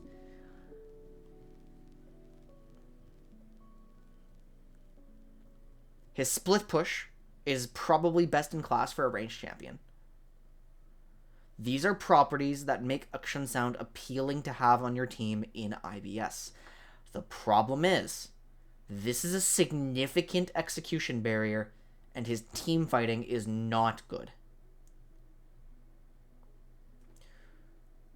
So an Akshan player would probably understand to split push, right? But is the barrier of execution too high? I do approach Akshan generally from top lane stuff. I think Akshan is just a much better top laner as a whole. But matchups don't matter here is the thing. We're IBS, right? One of our premises that was very slightly disproved by the existence of some of our weak laners is that matchups don't matter. We've amended it so if you're a weak laner, matchups, you have to find something that doesn't hyper bully you, but like these weaknesses just cannot be exploited reliably enough. So Akshan will not just be a counter pick, it relies on execution. Now, I don't think... I mean, mechanically our players can be fine, we've established that. Spacing is not good.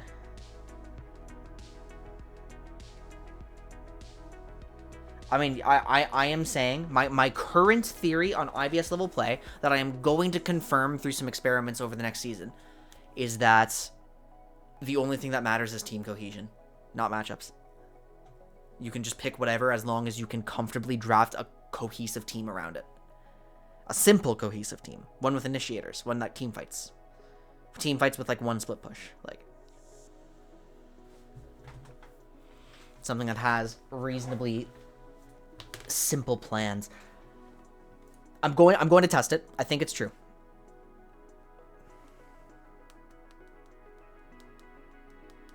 And, like, gold matchups start to matter a bit more.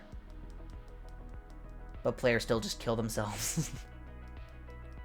I don't have a very clear understanding of gold level play right now.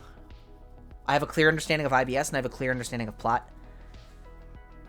And then, like, challenger, amateur actually follows most of my theory. Team cohesion and that you're hitting synergy points of allied champions. And that your game plan is overall easy. Because I also said, like... I said, do not draft control, limit aggro, we will end up team fighting. Pretty much all this. Yeah. So given sloppy micro,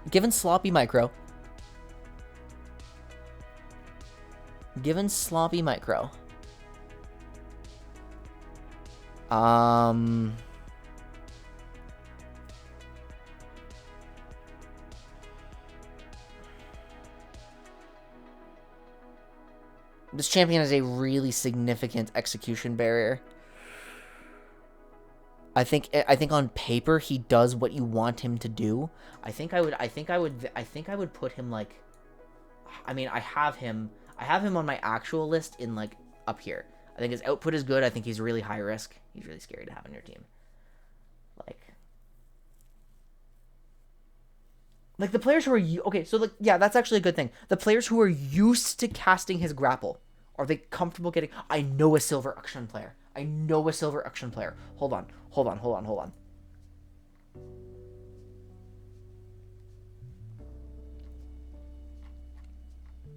He might be in bed though. I think he is. Shit.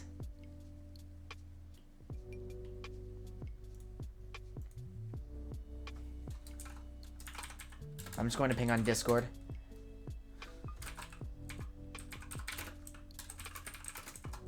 I mean, it's also picks, right? I'll keep him here. I think if you look at him through the lens of silver, the only real problem is the mechanical barrier, which an actual experienced Akshan will be able to kind of get over, because the grappling hook is not hard once you figure it out. You just need experience. Picks, amazing. Revives, great. Split push, great. Actual team fights, hard. Probably likely to int. Therefore, you can't hit powerful. Yeah, I really need to factor in picks. I really need to factor in picks.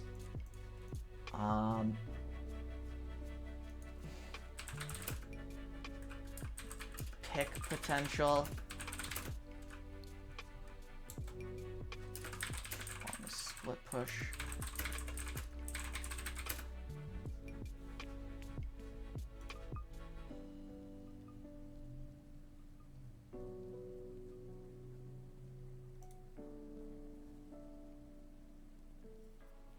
Like, all these pick champions are way better.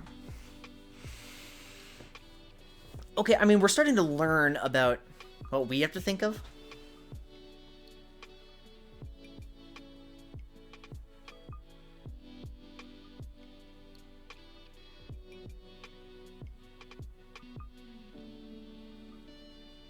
This is such a weird list.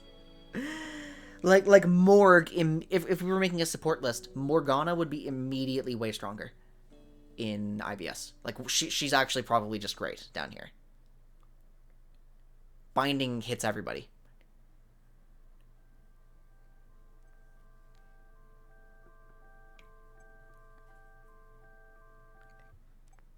Is she so bad that she's not even great in IVS? That champion, man. That champion, man.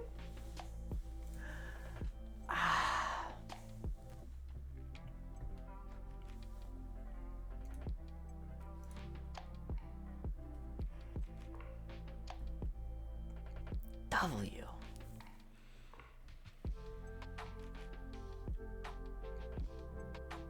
That's actually funny how that's, like, literally my opinion. And it still applies down here with your experience. Oh my, I didn't even think about Lux. Just, oh, jeez, that shit.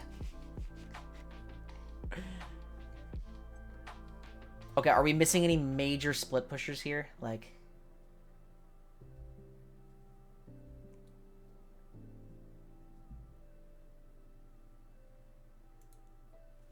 are Camille players split pushing in IBS? Yeah, I'm looking for, like, course, but oh, yeah, he's just good. Yeah, actually, I would argue he's up here now that I think about it. I think his nerfs actually, his actual kit condition is probably not as strong as it could be. I mean, Trundle ordinarily would probably be up here, but I think he's a little weak right now. Gwen's a weird one. Yeah, so they have to be able to win duels. Do you guys have more IBS experience, like actually watching the games? Because I've only, like, started piecing it together. So, like,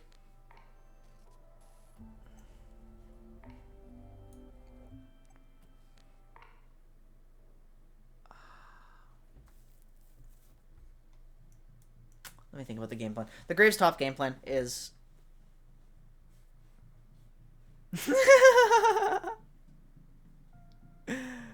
facts. Okay, yeah, no, I'll take your word for it. I think that is probably pretty likely that they do.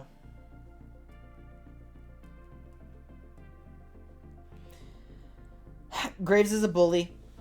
A good Graves player will be able to just fight things. He will fist fight everything if he's building Rav Hydra properly. I think he probably will fist fight very well. It's a little harder to play. Its pick potential is excellent. Its split push isn't as good. Its team fight is fine, but it's a little more team dependent. He probably goes in respectable because I think he, like, yeah. We're looking for champions that have, like, noticeable flaws for middling. Like, noticeable flaws in the context of IBS. Like...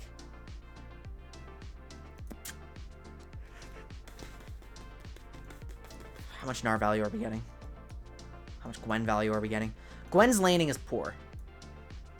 Gwen's laning is poor. Gwen's teamfight game plan is very reactive and confusing for this level of play. Gwen's split push is not what she excels at. Her pick potential is poor. She really doesn't have as trivial, like, a catch button as, like, Jax, Fiora. Her win rate is always atrocious in solo queue. I would say we probably put Gwen down here. I think there's probably too much of a barrier. I think she's probably a bit too weird in the con. I mean, I think Gwen is good. I really think Gwen is good right now. But what makes her good is reactive stuff. Or, like, specifically being enabled by Ghost. Ghost plus Enchanter stuff. I mean, like, you're not getting those combos. I think Gwen is probably not working down here. Not consistently.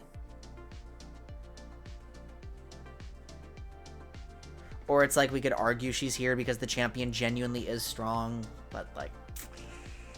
So if you do figure her out, and she's, like, the only champ you play, like... I mean, it's... The more I think about this, the more it's just execution issues. There's not, like, any fundamental flaws except the reactivity. And the poor early lane.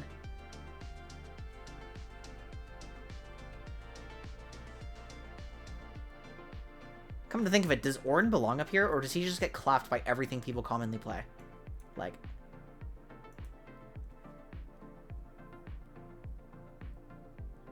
Yeah, I mean, Gwen's historically a pretty unpopular champ, right?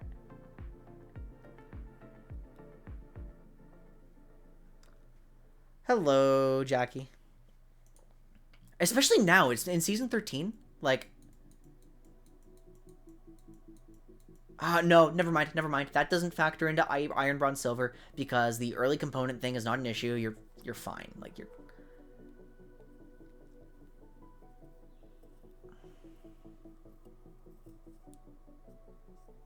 Yeah, I mean, we're also just considering he's going to be played against Alawi, Mordekaiser, Sets, Warwick, like, really often, Trundle really often, Urgot really often. We said matchups don't matter, but if you have, like, a weak early lane, then we've realized they start to, and... Playing Alawi and Warwick fucking demolishes this level of play.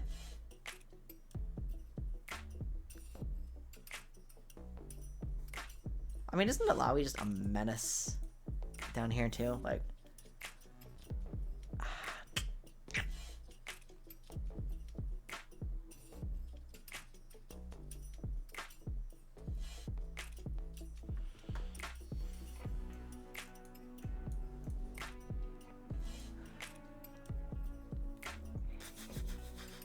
let's talk about Cho'Gath for a second.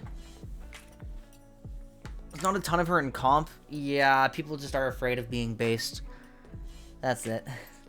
I don't know. We'll talk about it again. Like, remember, I'm still developing the lens, and the list isn't final, and we'll develop the list more, and, like, yeah, we'll develop it over time. Again, see up there, this is a first draft thing. Cho'Gath has a very poor early lane. Cho'Gath's lane is really bad. He is just trying to survive. He's fine at surviving. Like, it's okay, but... I mean, he just cannot actually fight most champions. And people are going to fight most champions. So Cho'Gath's lane sucks ass, like, a lot. If you can get him later in the game, he's still very reactive. Oh, no, he's really reactive. Oh, I don't like the sounds of this. I think when you take... I think Cho is decent. But I think when we put him under the lens of, like, IBS here, in top lane, he doesn't have any of the factors that matter. I mean, he's good at scaling. His Q is really hard to hit. You're just trying to eat people. Like, no, this champ sucks. This champ has to suck.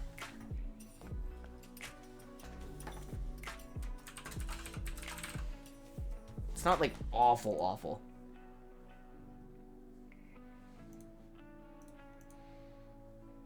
No, but this lane is, like...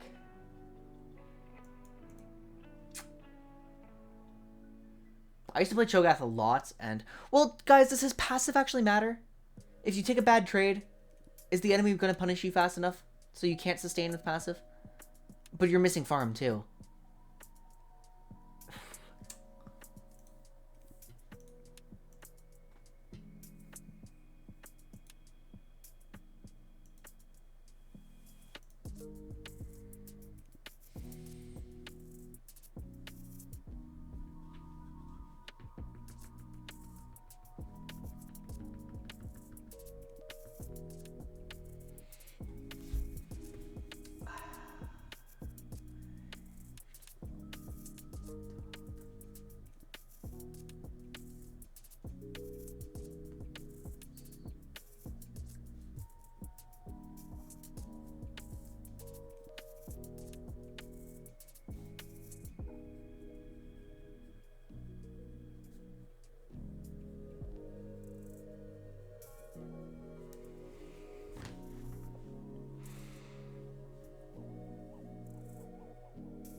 I'm trying to think, like...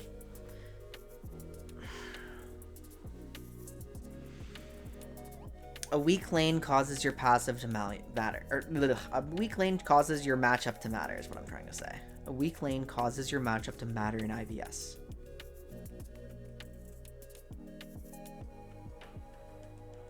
Lack of sense.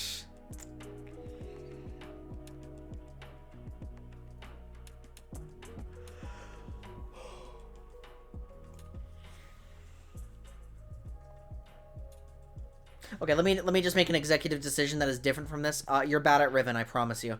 I promise you're bad at Riven.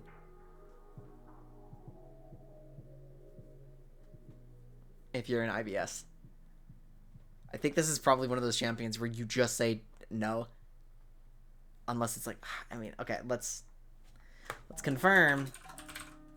Yeah, okay, you're bad at Riven. And you're bad at Akali, too.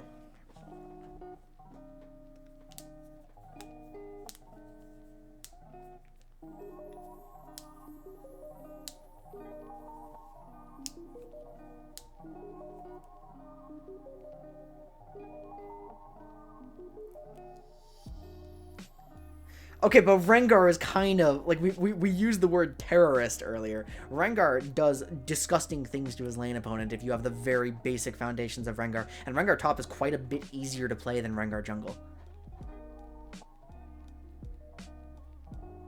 Yeah, well, top lane Akali is weird and more complex, right? And they're facing champions that are harder to kill. But this is top Kane. This is top Kane. Specifically Rost. So they're probably bad at that too, come to think of it.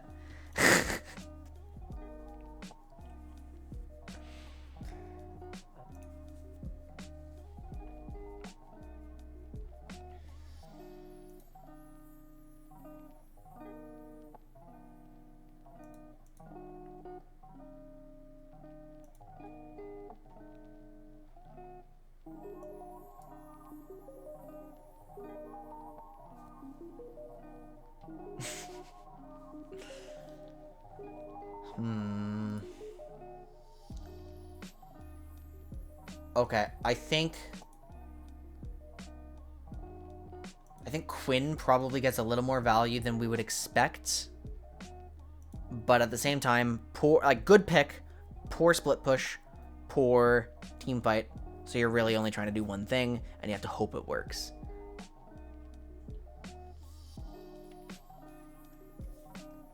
I love Ivern Rengar.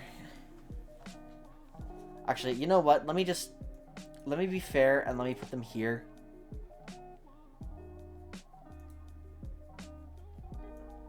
And just murder hobos. Why is Kennen so low? Because Kennen is a champion who is fundamentally reliant on macro play. And that's one of our big no-nos down here. Kennen would prefer the game to be a little more stable. and he needs his time to set up and stuff, and it's not happening. Besides, the numbers support this. See, like...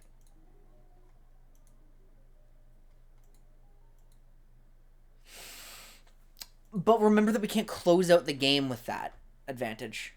Or is Quinn just going to continue one-shotting everything if she's ahead? Is she going to continue one-shotting even after multiple throws?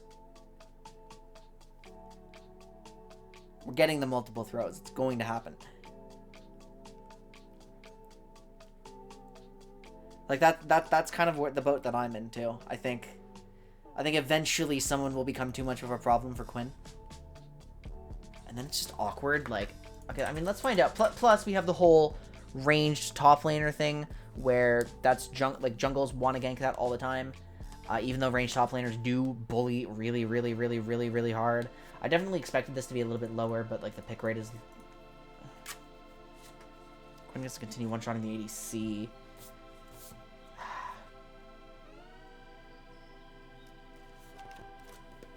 I'm willing to compromise on... I mean, it's just... There's so many things that we value about how IBS play ends up happening that, like... Oh, wait, but am I undervaluing picks? Am I undervaluing picks? Am I undervaluing picks? I think... I mean, obviously it's gonna work. You just have to...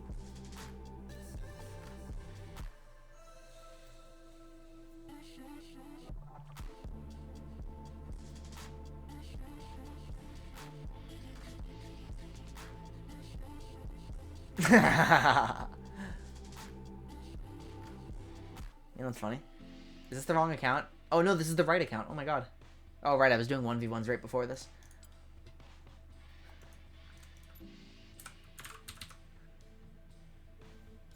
I used to play her quite a bit, actually.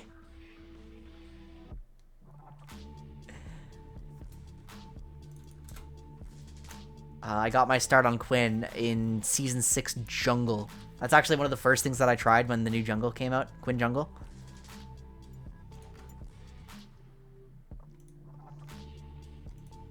Base?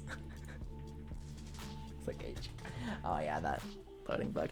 Yeah, my PC is still getting some disk space taken up.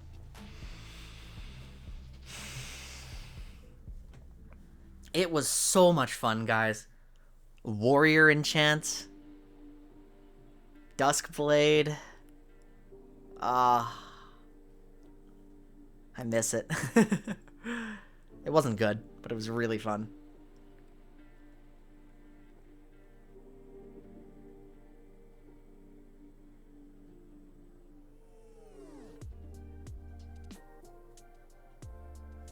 Okay, how do we feel about Vayne top?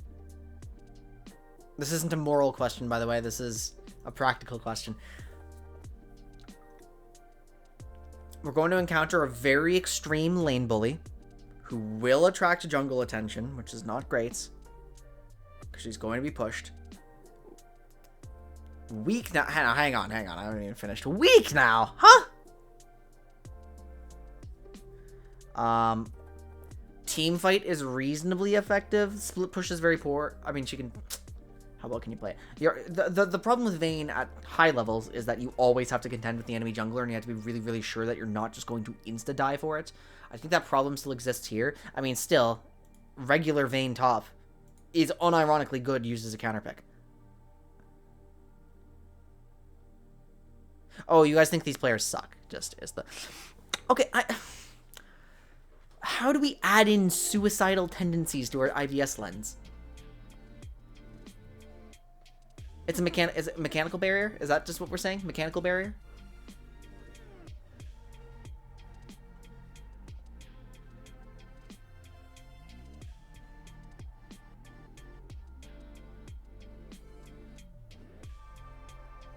But never blind. No, guys, that can't...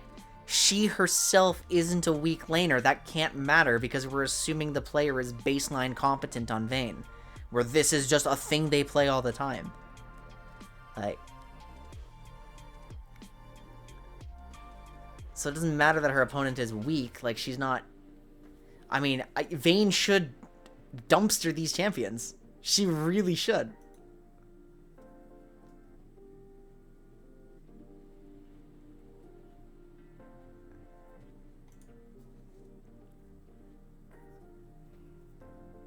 Like, we can't account for these players just getting too excited.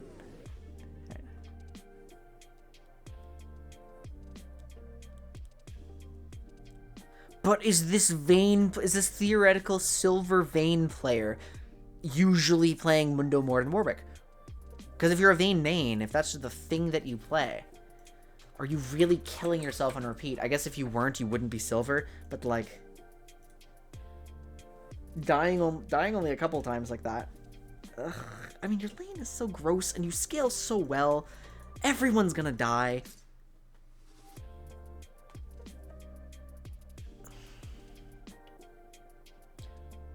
I will accept that Vayne players will be held back by jungle attention and by picking bad moments to fight. But I think just looking at things through the lens of IBS, what she can do on paper is good for what IBS players want to do. I'm gonna one-trick Vayne top on a gimmick climb at some point. Just because you guys are... Just...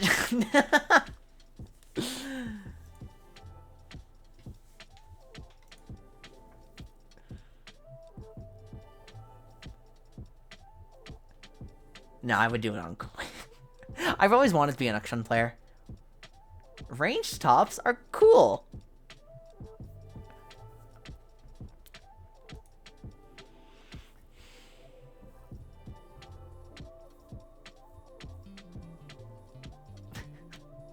Exactly. We have a couple of actual tanks and like utility champs to sort. Where did I put? I put Maokai up here. Yeah, deal with Ramus. We'll deal with Tarek. We'll deal with like, Sante. Hey, is this one of these like?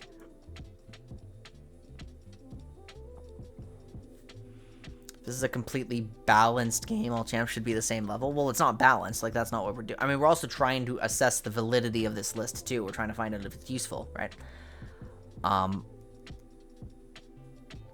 But, I mean, I think Vayne's output is really, really good. I think Vayne ticks the boxes of stuff that would be appealing in IBS level play, which is strong lane, strong scaling, strong team fight, or split push, or pick, right? She's got those. And then just the core problems are that, well, when we introduce junglers, Vayne is the kind of champion that dies a lot to the tendencies at this level of play. And, you know, her team fight's fine but dangerous. Her split push is fine but dangerous. Like, she ticks the boxes, but she ticks them in a bit of a dangerous way. She belongs down here. Like it's not completely balanced. These champions are awful down here. It doesn't matter how good you are at Kennen. You can be really good mechanically at Kennen, but you are a silver player at the end of the day. And so the things that Kennen demands that you do, even if you're mechanically competent, are really awkward for you and your team to try to work around. Not you specifically, Jackie. I mean, like, you as the theoretical, like, you know what I mean? Like, the theoretical silver player competing in this amateur league, right? This whole thing is basically just a first draft thought experiment on how the hell does silver play work. At the end of the day, maybe it's not useful. Like... Okay, guys. Okay.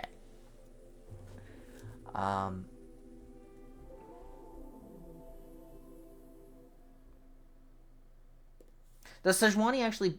I mean, okay.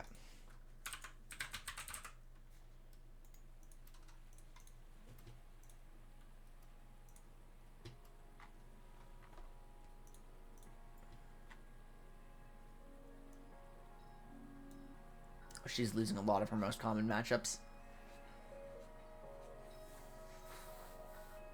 I mean, definitely. Look, he's still really struggling. They decided to buff him because of platinum players. I'm like, okay.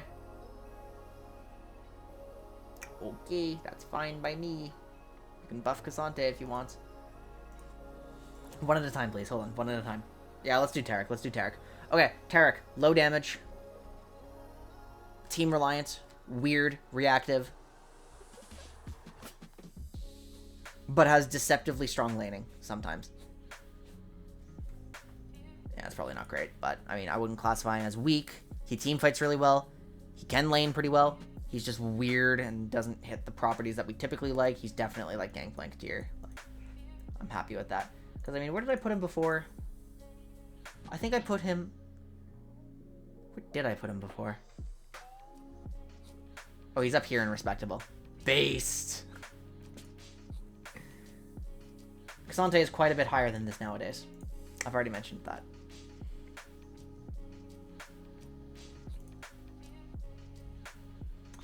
Okay, Gnar. The team fights at this level are very abrupt, correct?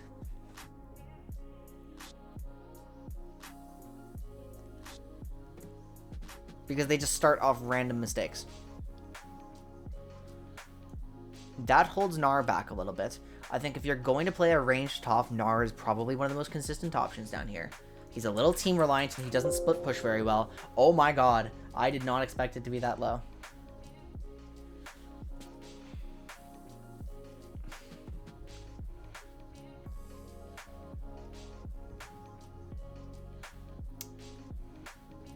Wow, you see what we mean about, like, look. Trundle's nerfs were so bad that silver Trundles aren't winning. Do you know how bad Trundle has to be for silver Trundles to not win top lane?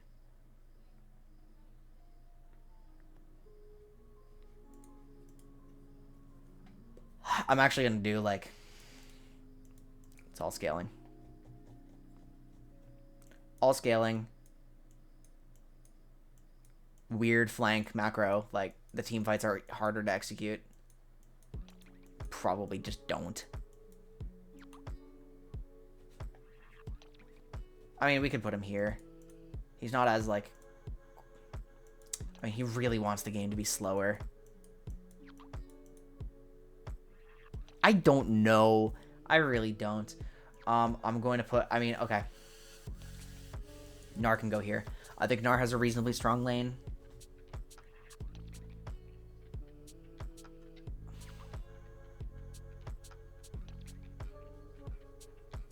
Oh, Gnar players are going to die to any split pusher, aren't they? Gnar players are going to die because remember, it's another really critical responsibility to answer the split pushers here. Gnar players are going to get dove.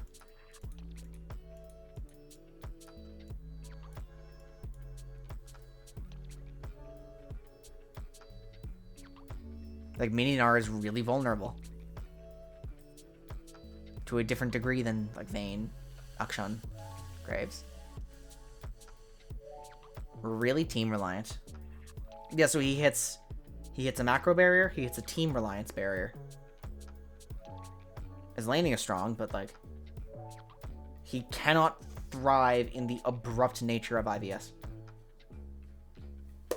Hold on, let's... I mean, I might be wrong on that one point.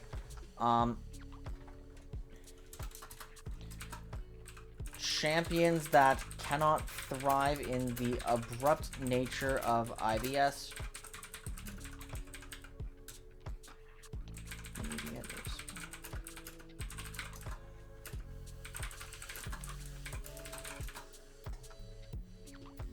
Okay. I'm starting to get it a little more.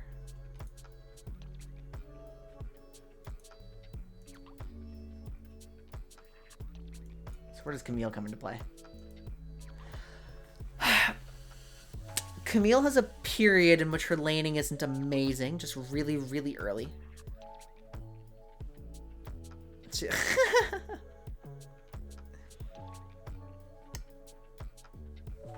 Oh, and Gnar fundamentally won't carry you. Remember, we actually want carries, like, all over the place. We're okay with having a pure tank. But if we're going to have a utility champion top lane, we would much, much, much rather them be more reliable than this. Like Ornn. Like Malphite.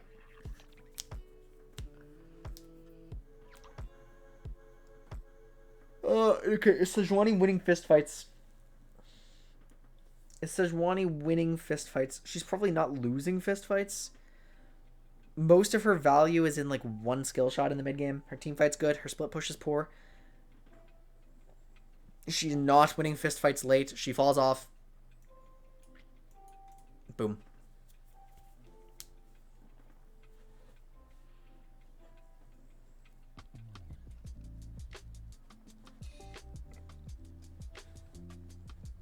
I think. I mean, yeah, by definition, she falls off. And you would need to, like... Yeah, by our definition of falling off in IVS, she falls off. I mean, this isn't really sorted. I mean, I can indulge that. Like here. She's fine, right? Hold on, let's use the definitions. Respectable. There's mechanical barriers, or there's limited laning, limited scaling, etc. Something fine, but they're generally okay. Middling champions are champions with some value, but a greater likelihood of being outscaled or highly... Wait, there's not really much of a difference here written down. That's not good.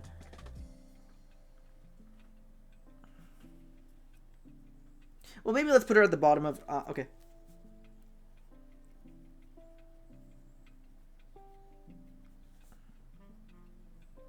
And I would assume our Sejuani players can kind of hit skill shots.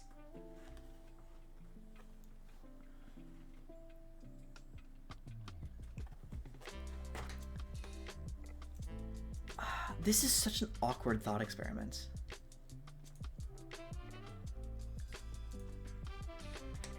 You're right, she falls off as a carry threat, but she's not supposed to be a carry threat.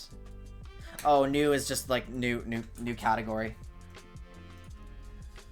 I'm just working with those champions now and I'm about to sort them. like I make a new tier and it says new. That's all it is.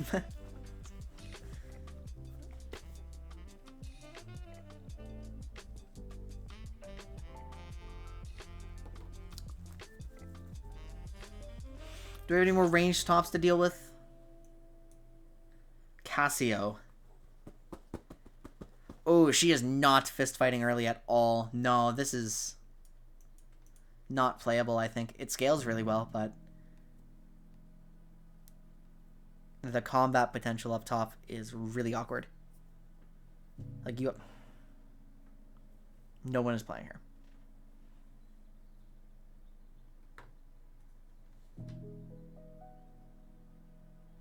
I have Lulu in my list. Like,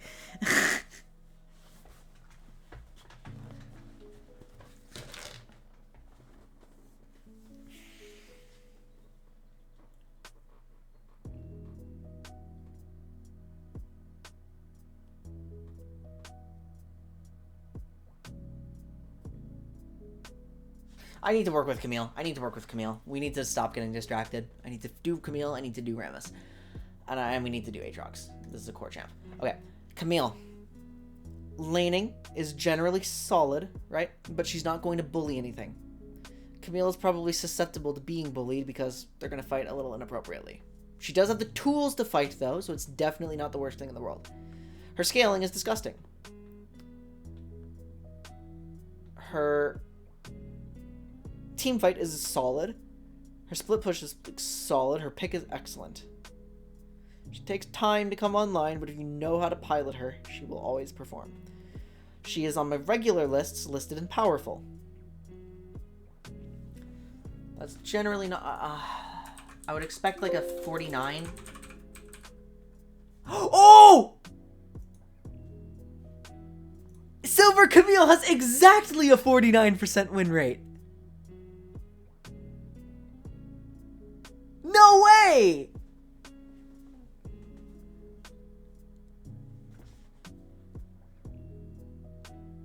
I can't... Wow, that's awesome.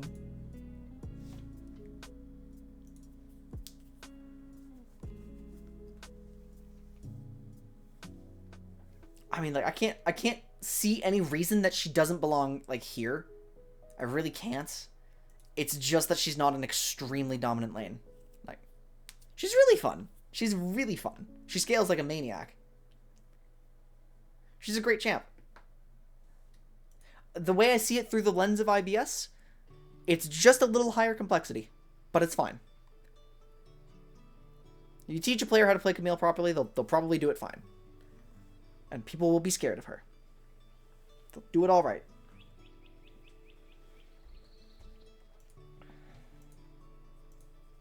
Okay, Aatrox. Oh, I mean, this champ's disgusting. He bullies everything in the early game. He team fights incredibly well. His split push, but if he's fighting multiple people, he can do it. His team, like, his pick, fine. Not great, but it's fine. He's just a gigantic stat stick, and that's usually appealing. However, this is a very spacing reliant champion. Team fighting is not hard, but it's not easy, right? Does he really have sub 50 in silver? There's no way. Guys, come. Okay, it's basically 50. It's basically 50. And the champion is broken. Oh, not that. I don't care about 30 days. I care about patch 1223, and I care about, like, Master Plus. Like, the champion is broken. Does anybody know an Aatrox player at this level? Does anybody know an Aatrox player?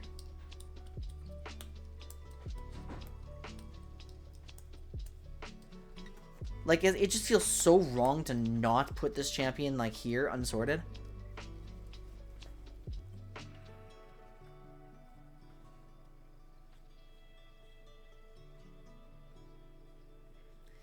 There is a mechanical barrier in the 5 champions they play. We're gonna limit it to that, because I say that if you're going to be playing any of these champions in amateur play, you should be playing only at most like 6, like not a 1 trick. So they're going to suffer a little bit.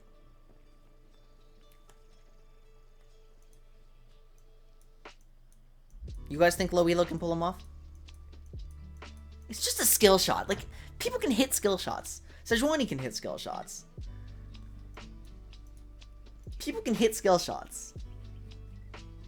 Oh, we're 100% allowing low elo Yasuo.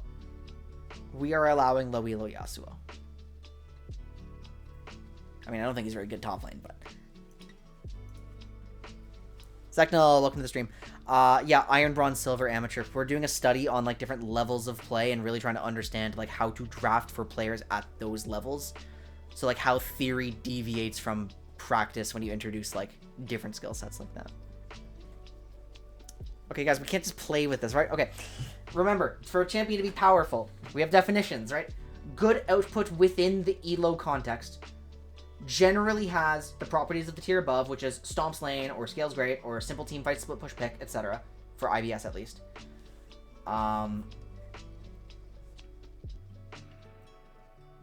But the properties are, like, slightly worse than that. I mean, Aatrox does have exactly all of that. And remember, these players aren't stupid. These players aren't awful. We have players who are, like, mechanically good on their champions, but have no, like, macro sense or no sense of when to fight. They're not stupid.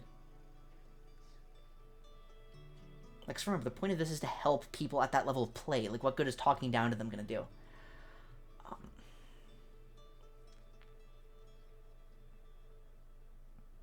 Just because this elo Aatrox players, well, yeah, but their champion is capable of fighting. It's just a mechanical check. A mechanical check that these players, in theory, can win. Why is Aurelia that high up? That is a pretty big mechanical burden, isn't it? I mean, I've just been watching some of my, like, lowest elo friends play. And so often an Aurelia will just randomly take over the game down there. There are mechanical prodigies who have no brain. I'm not supposed to say they have no brain. We're supposed to be kind to them. Yeah, I agree. I agree with Minoshi. Like, we're going to rate Yasuo kind of highly because he's easy to farm on. If you've spent all the time playing, like, mostly Yasuo, you're going to be mechanically fine at him. You're just going to pick really bad opportunities.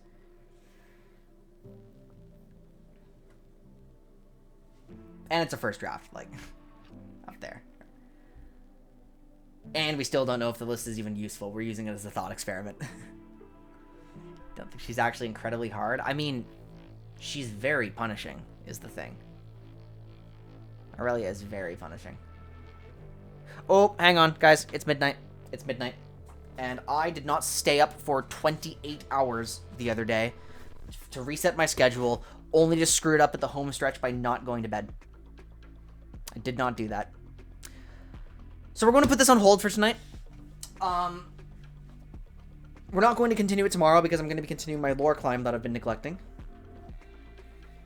I'm going to keep thinking about this, and I'm going to refine the properties of what makes a champion good in iron, bronze, and silver play.